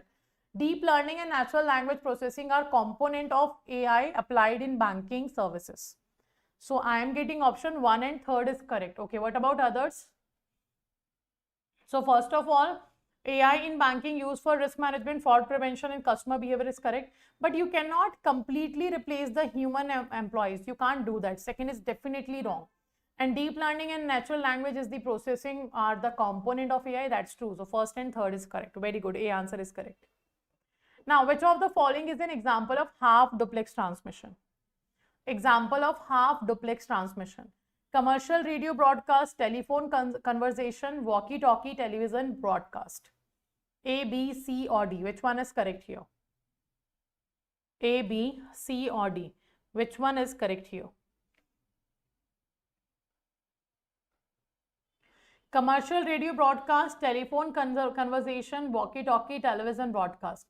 And we are talking about the half duplex. And half duplex has very good walkie-talkie. And a right answer will be walkie-talkie. Half duplex has a two-way communication, we can say. In a half duplex, what happened? You can do the communication or data movement can go both in direction, but only one direction at a time. Both direction data movement can be done, but only one direction at a time can be done. So that's why the walkie-talkie is the right answer. Okay. Next, why is full duplex transmission generally faster than the half duplex transmission? Full duplex transmission is generally faster than half duplex. Why so? First is saying it uses more wires for data transfer.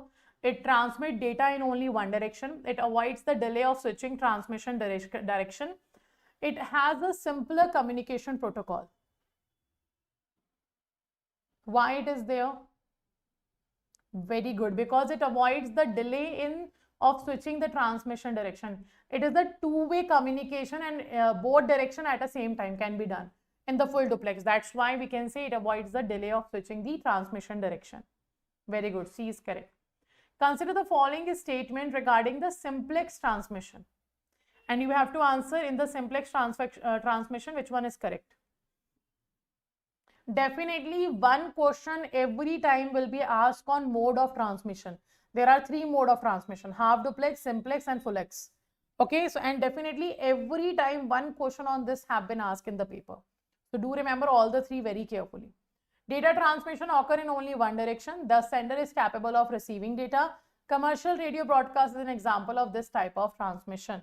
Which one is correct about the simplex transmission?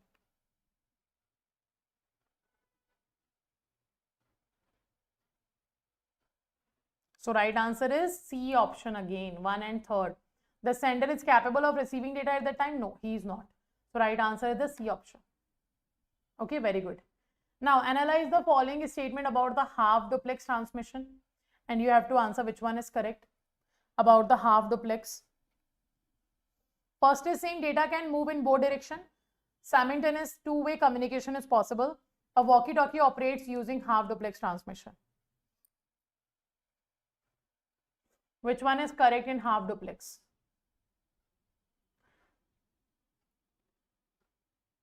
So definitely walkie-talkie is correct. We have just seen. Data can move both directions. That's also true. Simultaneous two-way communication is there. No, there are not. First and third is correct. It means B option is correct. And a two-way communication can be done, but not at the simultaneously process. And it can be done, but not at the same time. So that's why second is wrong. So right answer will be your B option. 1 and 3rd is correct. Evaluate the truthfulness of the following statement and tell us the true statement. Analyze the or evaluate the truthfulness of the following statement and tell us the true statement. First is saying in simplex transmission, once the sender starts transmitting, the receiver can immediately send acknowledgement. Second is saying half duplex transmission requires the transmitting end to wait for a response from the receiving end before sending another messages. Third is saying analog sampling is a common application of half duplex transmission. Which of the following are true?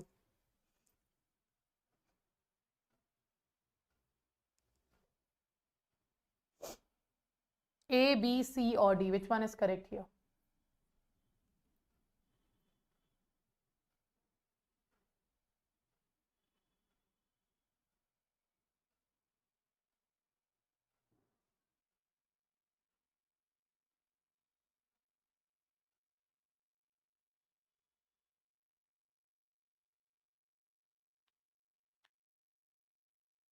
Okay, so first is saying in simplex transmission, once the sender starts transmitting, the receiver can immediately send acknowledgement. And definitely not, because in simplex only one direction transmission can be done. First is wrong. Half duplex transmission requires transmitting and to wait for a response from the receiving end before sending another message. That is true. Like in half duplex, both direction transaction can be done, but once the one direction end, then only. Like it cannot go at the same time. Analog sampling is a common application of half duplex. No. So right answer is B only. Right answer is B only. Second is the only statement true about the simplex, half duplex and analog sampling. Okay, so now you can see mode of transmission. Transmission mode defines the direction of a signal flow between two connected devices, and the methods of data transmission are these. Simplex means can transmit data only in one direction, and the sender cannot receive and the receiver cannot send. Commercial radio broadcast is the example of simplex, and this type of transmission is useful in analog sampling. Okay, in analog sampling you need a simplex transmission. Now half duplex we have. It allows data movement in both directions, but only one direction at a time. Modems on a line are a good example of half duplex. The transmitting ends wait for response from the receiving end before sending another message. And walkie-talkie is the example of half duplex. And you can see third, we have a full duplex. It can be called as a duplex also, and it simultaneously provides two-way transmission. Okay, and it means it's a faster because it avoids the delay that occurs in a half duplex circuit each time direction of transmission is changed. An example, we have 4-wire full duplex modems used on the telephone lines. They are the full duplex. Okay, next. Consider the following statement regarding UPI financial transaction. Consider the following statement regarding the UPI financial transaction, and you have to tell which one is correct.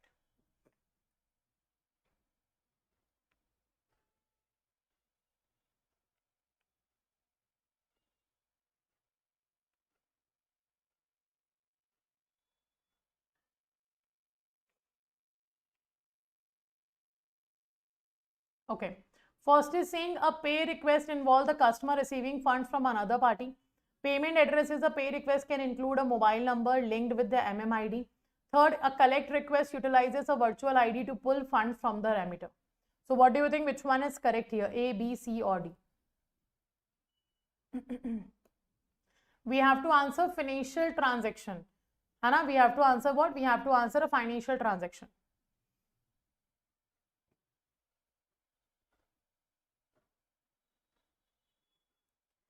D option 1 and 3rd you are saying?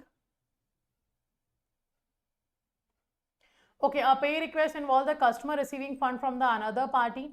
Anna, is it, we can say, a financial transaction? No. The first one is wrong. Payment address in a pay request can include a mobile linked with MMID. A collect request utilizes a virtual ID to pull funds from the remitter. So first is wrong, but second and third is correct. So right answer will be C option. Hana, right answer is what? It's C option. Then analyze the following statement related to UPI non-financial transaction. Hana, and the D is saying all. D is saying all. You have to answer non-financial transaction. First is saying generating a OTP is supported as a non-financial transaction. Second is saying setting or changing the UPI PIN is classified as a financial transaction. Third, checking the status of a previous transaction is considered a non-financial transaction. So what do you think, which of the following are correct about the non-financial transaction of the UPI? A, B, C or D? So first is generating OTP is definitely non-financial. First is definitely non-financial. Setting or changing the UPI PIN is classified as a financial transaction. Is this a statement right? No, this statement is wrong. Checking the status of a previous transaction is considered non-financial. That's true. So right answer is first and third.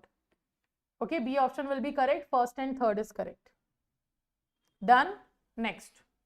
Next, we have evaluate the truthfulness of the following statement about the UPI transaction, and you have to answer the correct statement.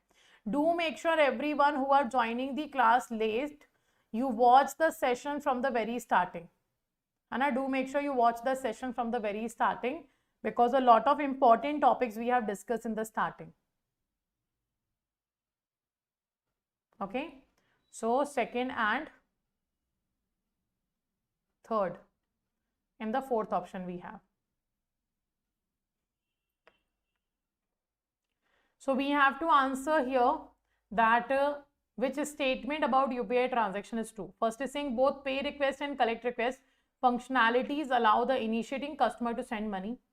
Second is saying raising a dispute or query related to transaction is categorized as a non-financial transaction. Third is saying account number and IFSC code can be used as a payment address for both pay and collect request. And you have to answer which one is correct here. And definitely both pay and collect request are not same, na? And account number IFSC code can be used as a payment address for both pay and collect request. No. So right answer is only second. Raising a dispute or query related to the transaction is categorized as a non-financial transaction. So right answer will be your B option only. Hana, correct answer we have a B option. So you can see what are the financial transaction: pay request, collect request. Pay request is a transaction where the initiating customer is pushing funds to the intended beneficiary, and the payment address include your mobile number, MMID, account number, and IFSC, and virtual. When it comes to collect request, it is a transaction where the customer is pooling fund from the intended remitter, and it can be done by using the virtual ID. Okay, and the non-financial transaction, UPI will support the following types of non-financial transaction like mobile banking registration, generating OTP, set or change the PIN, check transaction status, okay, and raise dispute and raising query. They all are the non-financial transaction. Now, which of the following are correct function about performed by the CBS? Correct function performed by the CBS, that is core banking solution. Asset classification and income recognition, NPA management, CRM activities, it means customer relationship management activities, transaction management, generation of reports, multi-currency balance sheet, profit and loss account or statement. Which of the following is correct function performed by the core banking solution? You have to answer 1, 2, 3 or 4. Which one is correct? 1, 2, 3 or 4. Which one is correct here?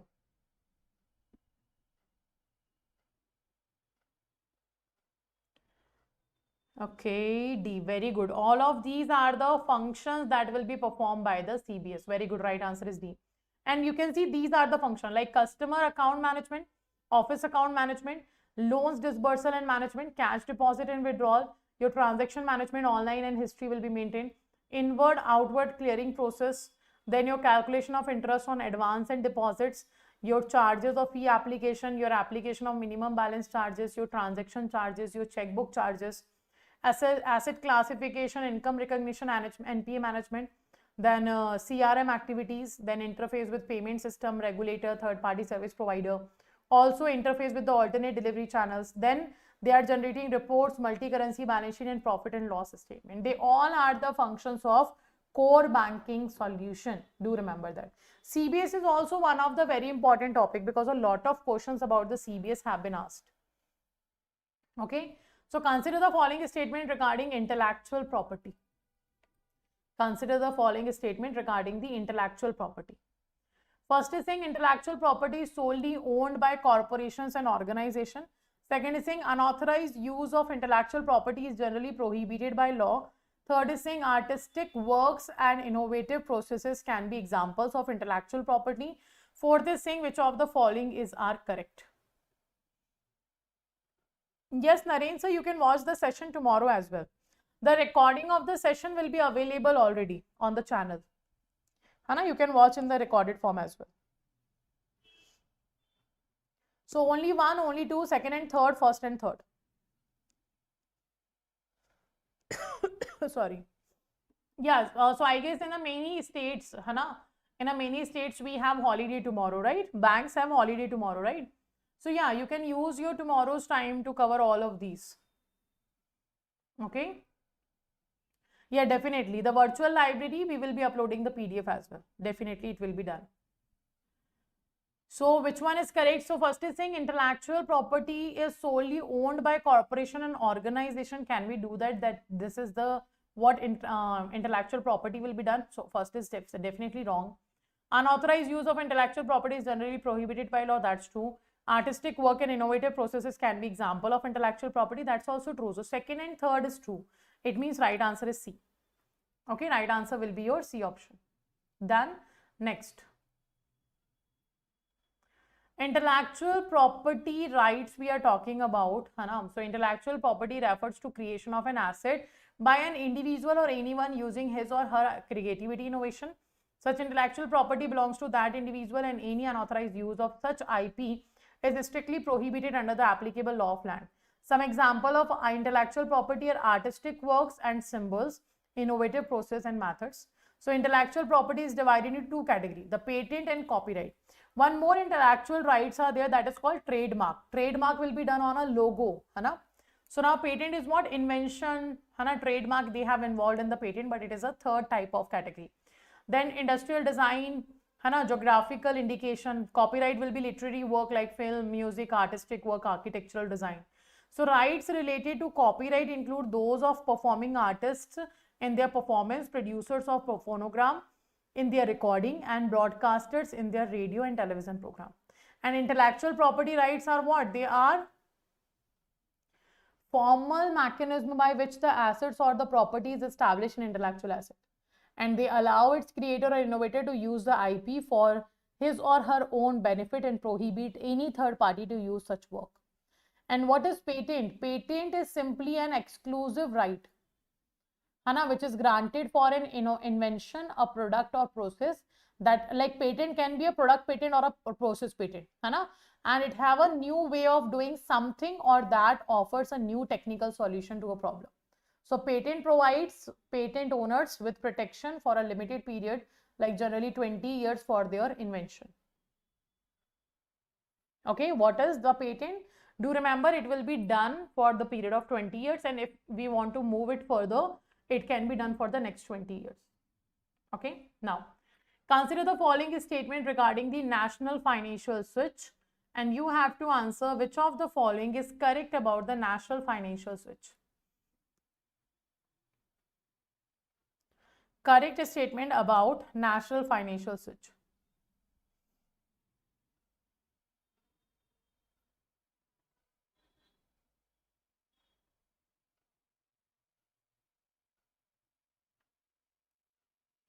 So NFS was initially deployed by NPCI. The primary goal of NFS was to interconnect the ATM across the country for convenient banking. As of 31st of January 2022, NFS network had over 12,000 members connected to more than 2.55 lakh ATMs. So what do you think, which one is correct here? A, B, C or D? The correct statement we have to find out. So definitely first is wrong, because NPCI have not developed the NFS. NFS was actually developed by IDRBT. It was developed by IDRBT. NPCI have actually taken over from the IDRBT. Okay, so that's why first is wrong.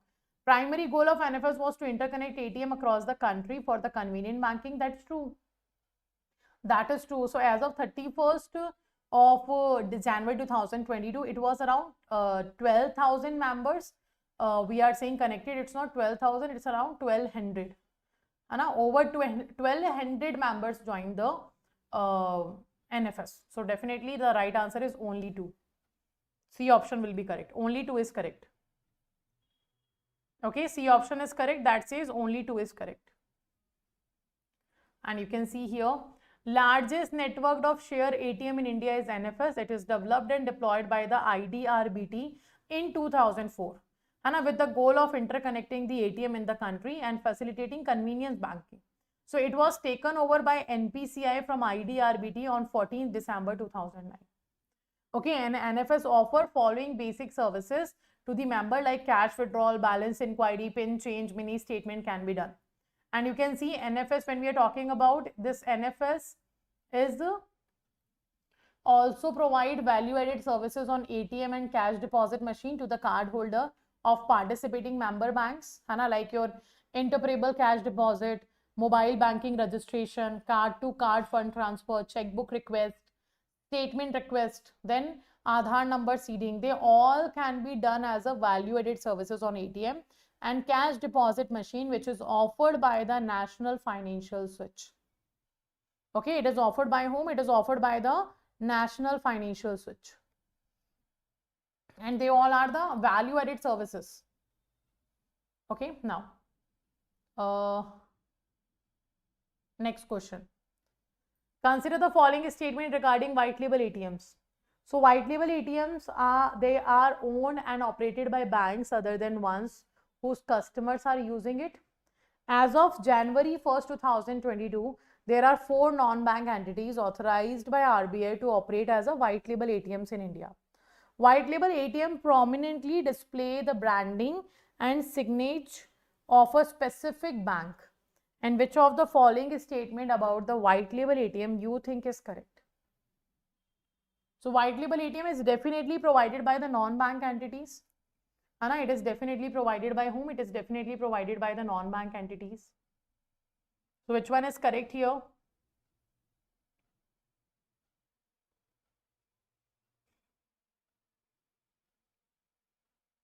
So white label ATMs are that are owned and operated by banks. This is wrong. Okay, As of January 1st, 2022, there were 4 non-bank entity authorized by RBI to operate. This is true. White label ATM predominantly display the branding and signature of bank. No, only second is correct. Hana, which one is correct? Only second statement is correct. Why the second statement is correct?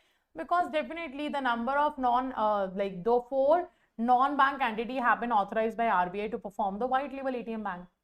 Hana, the first and third is wrong. So right answer is B. Now consider the following statement regarding chatbot and let me know the correct statement. D option is saying first and third. D option is saying first and third.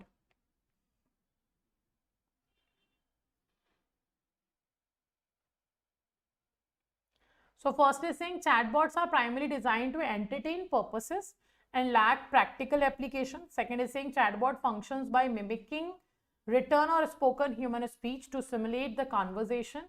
Okay, third is saying that creating chatbot has become increasingly accessible due to the reduced need for highly specialized technical skills. So which of the following statement is correct? A, B, C or D? So definitely when you talk about the chatbots, they are not made for the purposes of entertainment. So first is definitely wrong. Chatbot function for mimicking or written or spoken human speech, that's true. Creating chatbot has become increasingly accessible due to the reduced need for highly specialized technical skill, that's true. So right answer will be what? Second and third, it means C option is correct. Anna, C option is correct. Then, so chatbots are software applications that mimic written or spoken human speech for a purpose of simulating a conversation or interaction with a real person. And it can be deployed for customer services as a standalone application on a website. And the conversational agents are becoming much more common partially due to the fact that barriers to entry in a creating chatbot are becoming increasingly unnecessary. And chatbots are driven by artificial intelligence like voice recognition, natural language processing, etc. And real life example, we have Google's now, Apple series, Microsoft Partner. They all are the example of chatbots. Okay, next. What type of network topology did BankNet switching center at Nagpur utilize?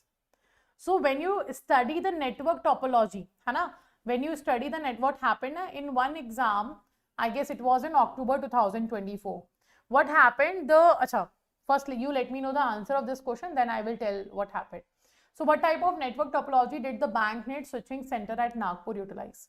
Star topology, bus topology, mesh topology, ring topology.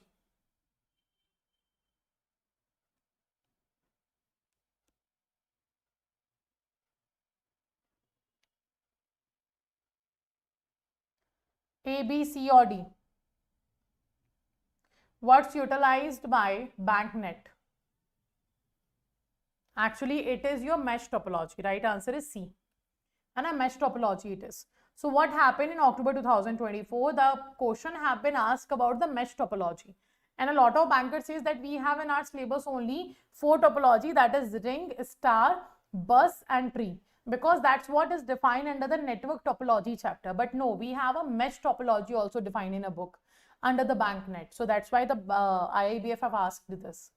Okay, so this is the mesh topology. Right answer is C. So you can see here, it is commissioned in 1991. BankNet is a packet switch to X.25 based network with nodes at Mumbai, Delhi, Chennai and Kolkata. And a switching center at Nagpur with a mesh topology it has. Okay, in addition to that, Bangalore and Hyderabad are connected to Chennai through a remote pads. And BankNet uses a store and collect transmission logic which is provided by the message transfer unit in the system.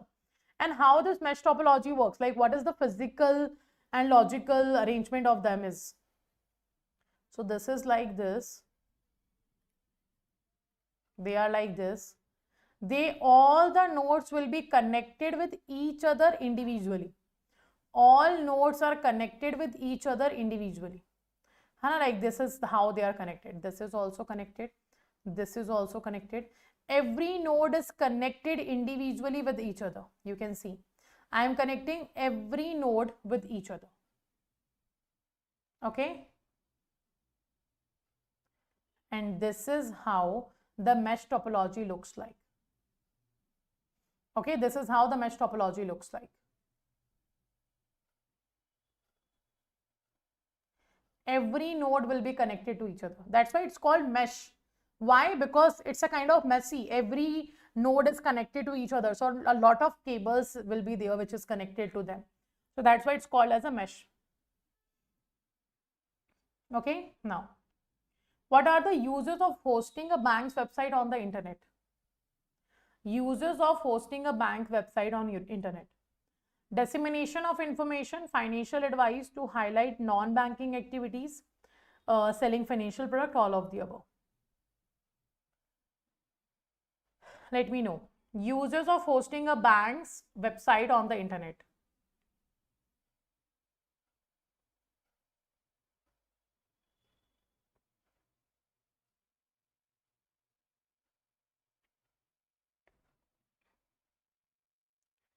So right answer is all of the above.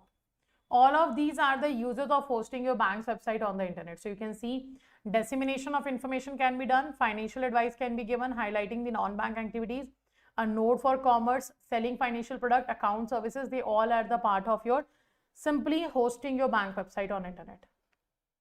What are the objective of whistleblower policy? Why this policy have been introduced? What is the objective of this policy? First, to encourage employee individuals to come forward with any information pertaining to legal or unethical activities. Second, to encourage employees individuals to do certain actions that are violation of company policy or illegal regulation of the country. C is saying both A and B, and D is saying none of the above. What do you think? Which one is correct? A, B, C or D?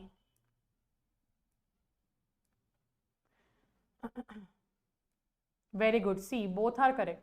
And to encourage employees and individual to do certain action that are violation of company's policy or illegal regulation. So both are correct. C answer is correct. So organization have a whistleblower policy that can help in avoiding bigger crisis situation. The objective is to encourage employee, customer or general public to come forward with any information pertaining to illegal or unethical activities or action which violate company policy or legal regulation. And the policy assures to protect the interest of a person who signals such wrongdoing. And the Whistleblower Policy Act, Whistleblower Policy Act came in year 2011. Okay, next. The risk that can arise from cyber attacks are. Risk that can arise from cyber attacks are financial loss, critical data loss or breach, loss of productivity due to business disruption, insurance loss, compensation to customer. What are the risks that can arise from the cyber attack?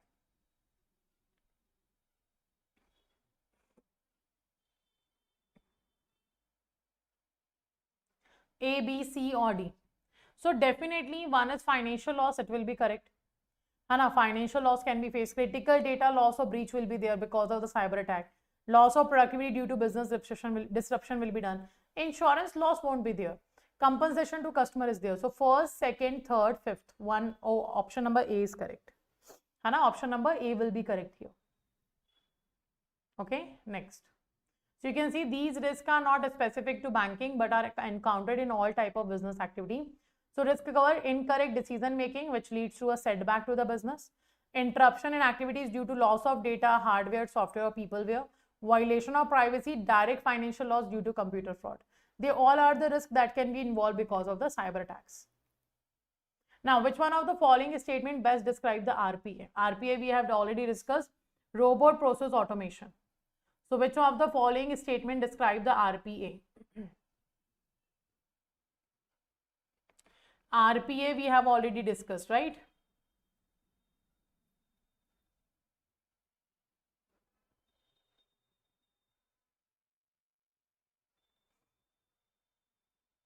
So first is saying RPA is a rapid method of developing application. Second is saying RPA is guided by RBI security, cyber security guidelines. RPA is aimed at automating business process and all of the above. Robotic process automation, very good. It is aimed at automating the business processes. So right answer is C. And we have already checked the robotic process automation. Okay, next. What is a GEM portal? What's a GEM portal?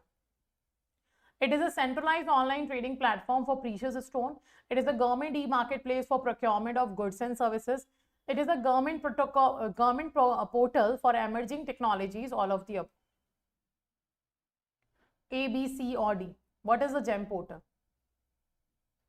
So JAIIB portal is stand for Government E-Marketplace. So definitely it's B. It is a government e-marketplace for procurement of goods and services. Right answer is B option. Very good. And you can see it is a one-stop shop for online procurement of common use goods and services, which is required by numerous government department, government organization, public sector units. And JAIIB intends to improve openness, efficiency, speed in government procurement.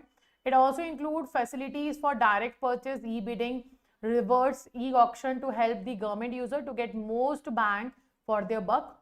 And the portal allows all parties to register online, including government users, product sellers, and service providers as well. Okay, that's the government e-marketplace we have. Now, a simplex transmission is capable of. A simplex transmission is capable of what?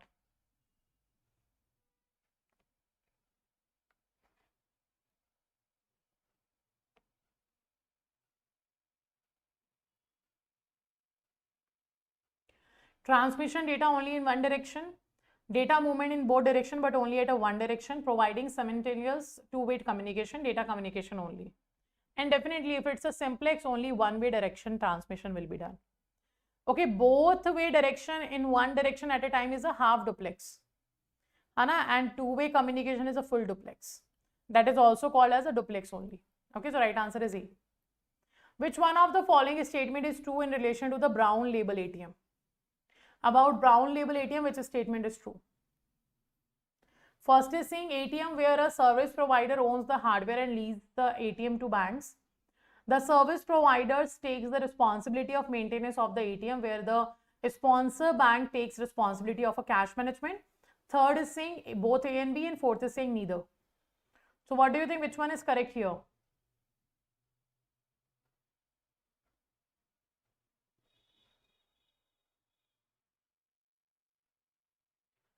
In case of brown label ATM.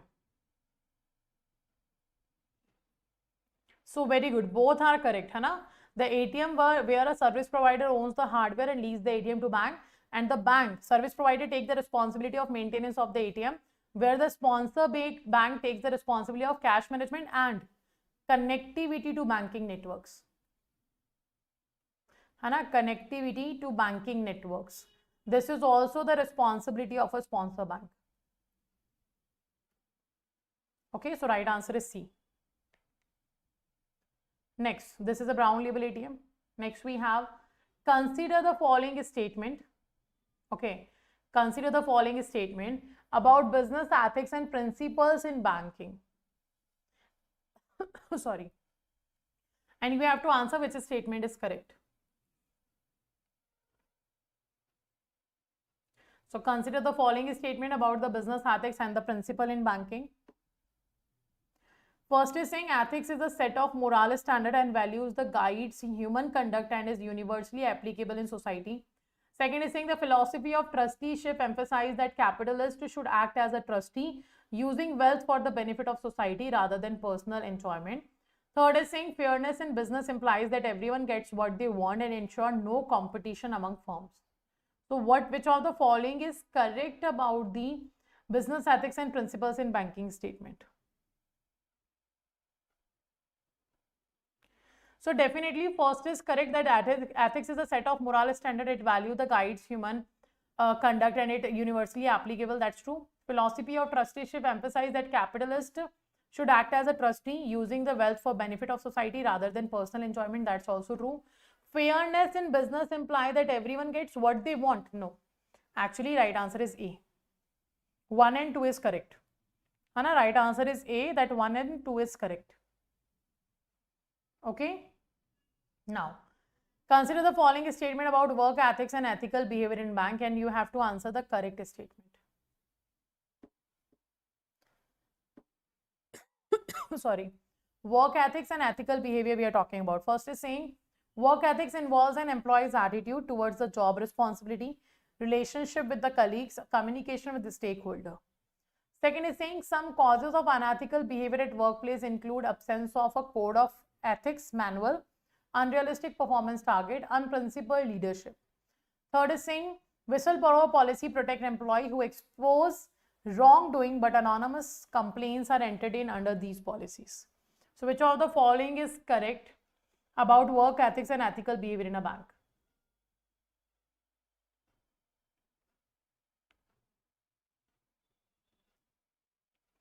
A, B, C or D? And the right answer will be only 1 and 2, because whistleblower policy protect employee who expose wrongdoing, but anonymous complaints are not, and it's not like but only these will be entertained. Anna, the knowingly complaints can also be entertained. So right answer is C. 1 and 2 is correct. Okay. Now, a statement have been given about intellectual property rights. It protect, first is saying intellectual property right protect creation such as invention, trademark, literary work, film and music.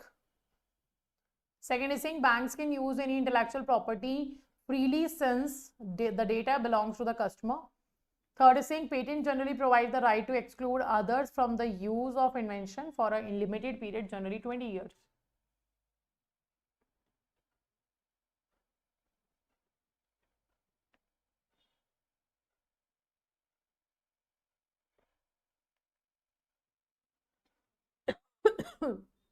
Sorry, which one is correct?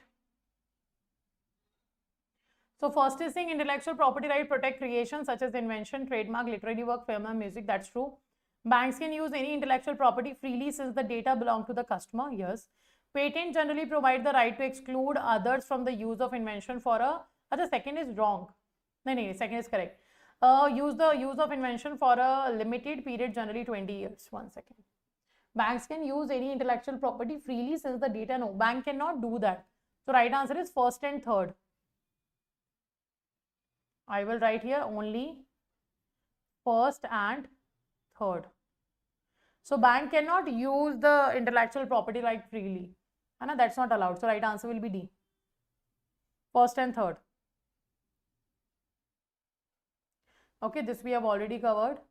Now, consider the following statement about ethical issues related to bank employee, and we have to find out the correct statement.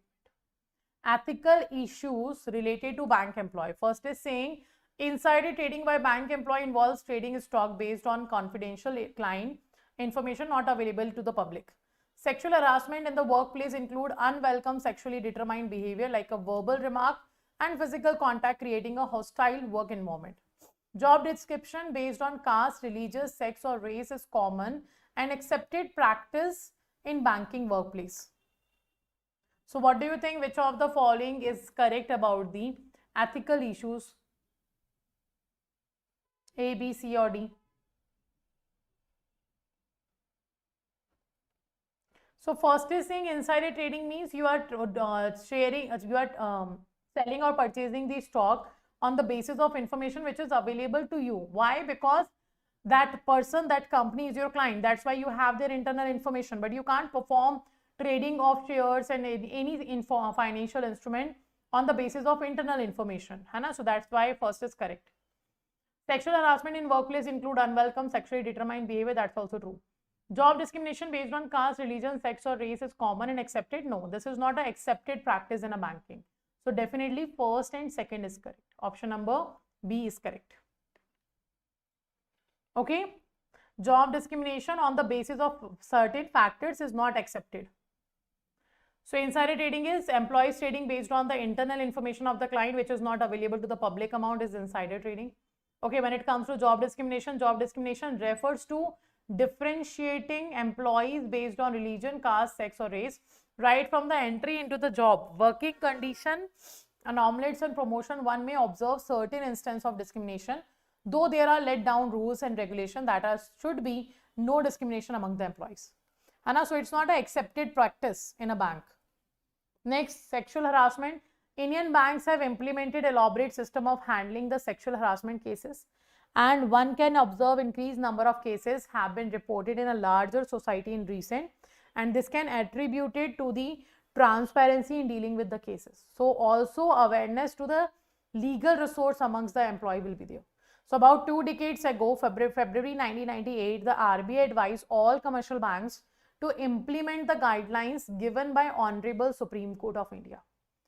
Hana, that is about sexual harassment in workplace, guidelines by Supreme Court to prevent the such harassment. Okay. Now, sexual harassment include unwelcome sexually determined behavior like physical contact, a demand or request of sexual favors, sexually colored remarks showing pornography, and any other unwelcome physical, verbal, non-verbal conduct of sexual nature. They all will be kind of included as an unwelcome sexually determined behavior. Okay. Next. Consider the following statement about values, ethics, and ethical decision making.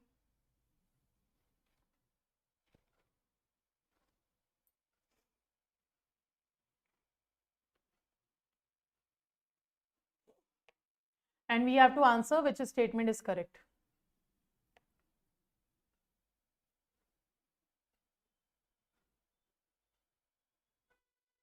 First is saying values are internalized standard or principle that help individuals judge what is right or wrong. Sorry. The golden rule suggests treating others in a way one wishes to be treated, promoting ethics of reciprocity. Ethical dilemmas can always be resolved by strictly following one single ethical principle without considering the context. So right answer is definitely first is correct. Value, human values are what? They are internalized standards, or principle which help us to decide what is wrong and what is wrong. Golden rule is also correct, like you treating others in a way one wishes to be treated. That's the ethics of reciprocity. That is also called the golden rule. Ethical dilemmas can also always be resolved by strictly following one single ethical principle without considering the context. No. Every time you have to consider the context and then take the decision. So first is correct. 1 and 2 is correct, first option. So there are 3 golden rules of ethics. Everything you do, everything you want others to do to you, you should do to them. Then do not do to others that you do not wish them to do to you. And the third, do not do anything to others which, if done to you, cause harm to you. So these are the 3 golden rules, and they are called as a ethic of reciprocity as well. Like we call it a karma in general language, right? Okay. So these were the certain topics on which the PYQ we have discussed. So from module C and D, if I talk about module D, 10 to 15 mark questions, between 10 to 15 mark question is always guaranteed from the module D. And module C covers 20 to 25 mark questions. So this is, I can say, like 30 to 35 or 35 to 40 marks question maximum can come from the C and D module. So D module is comparatively very easy, and a lot of case study question comes from there that we will be practicing also. I will be bringing one more session in which we are only going to discuss the case study question. So case study question sessions will be also there for all of you, and which will be available on the same platform, JAIIB CAIIB English Medium channel. But now let's move forward. Do make sure you check this video from the very starting if you have joined the session late. All the topic that I have discussed in this particular session, they are important. They have been asked.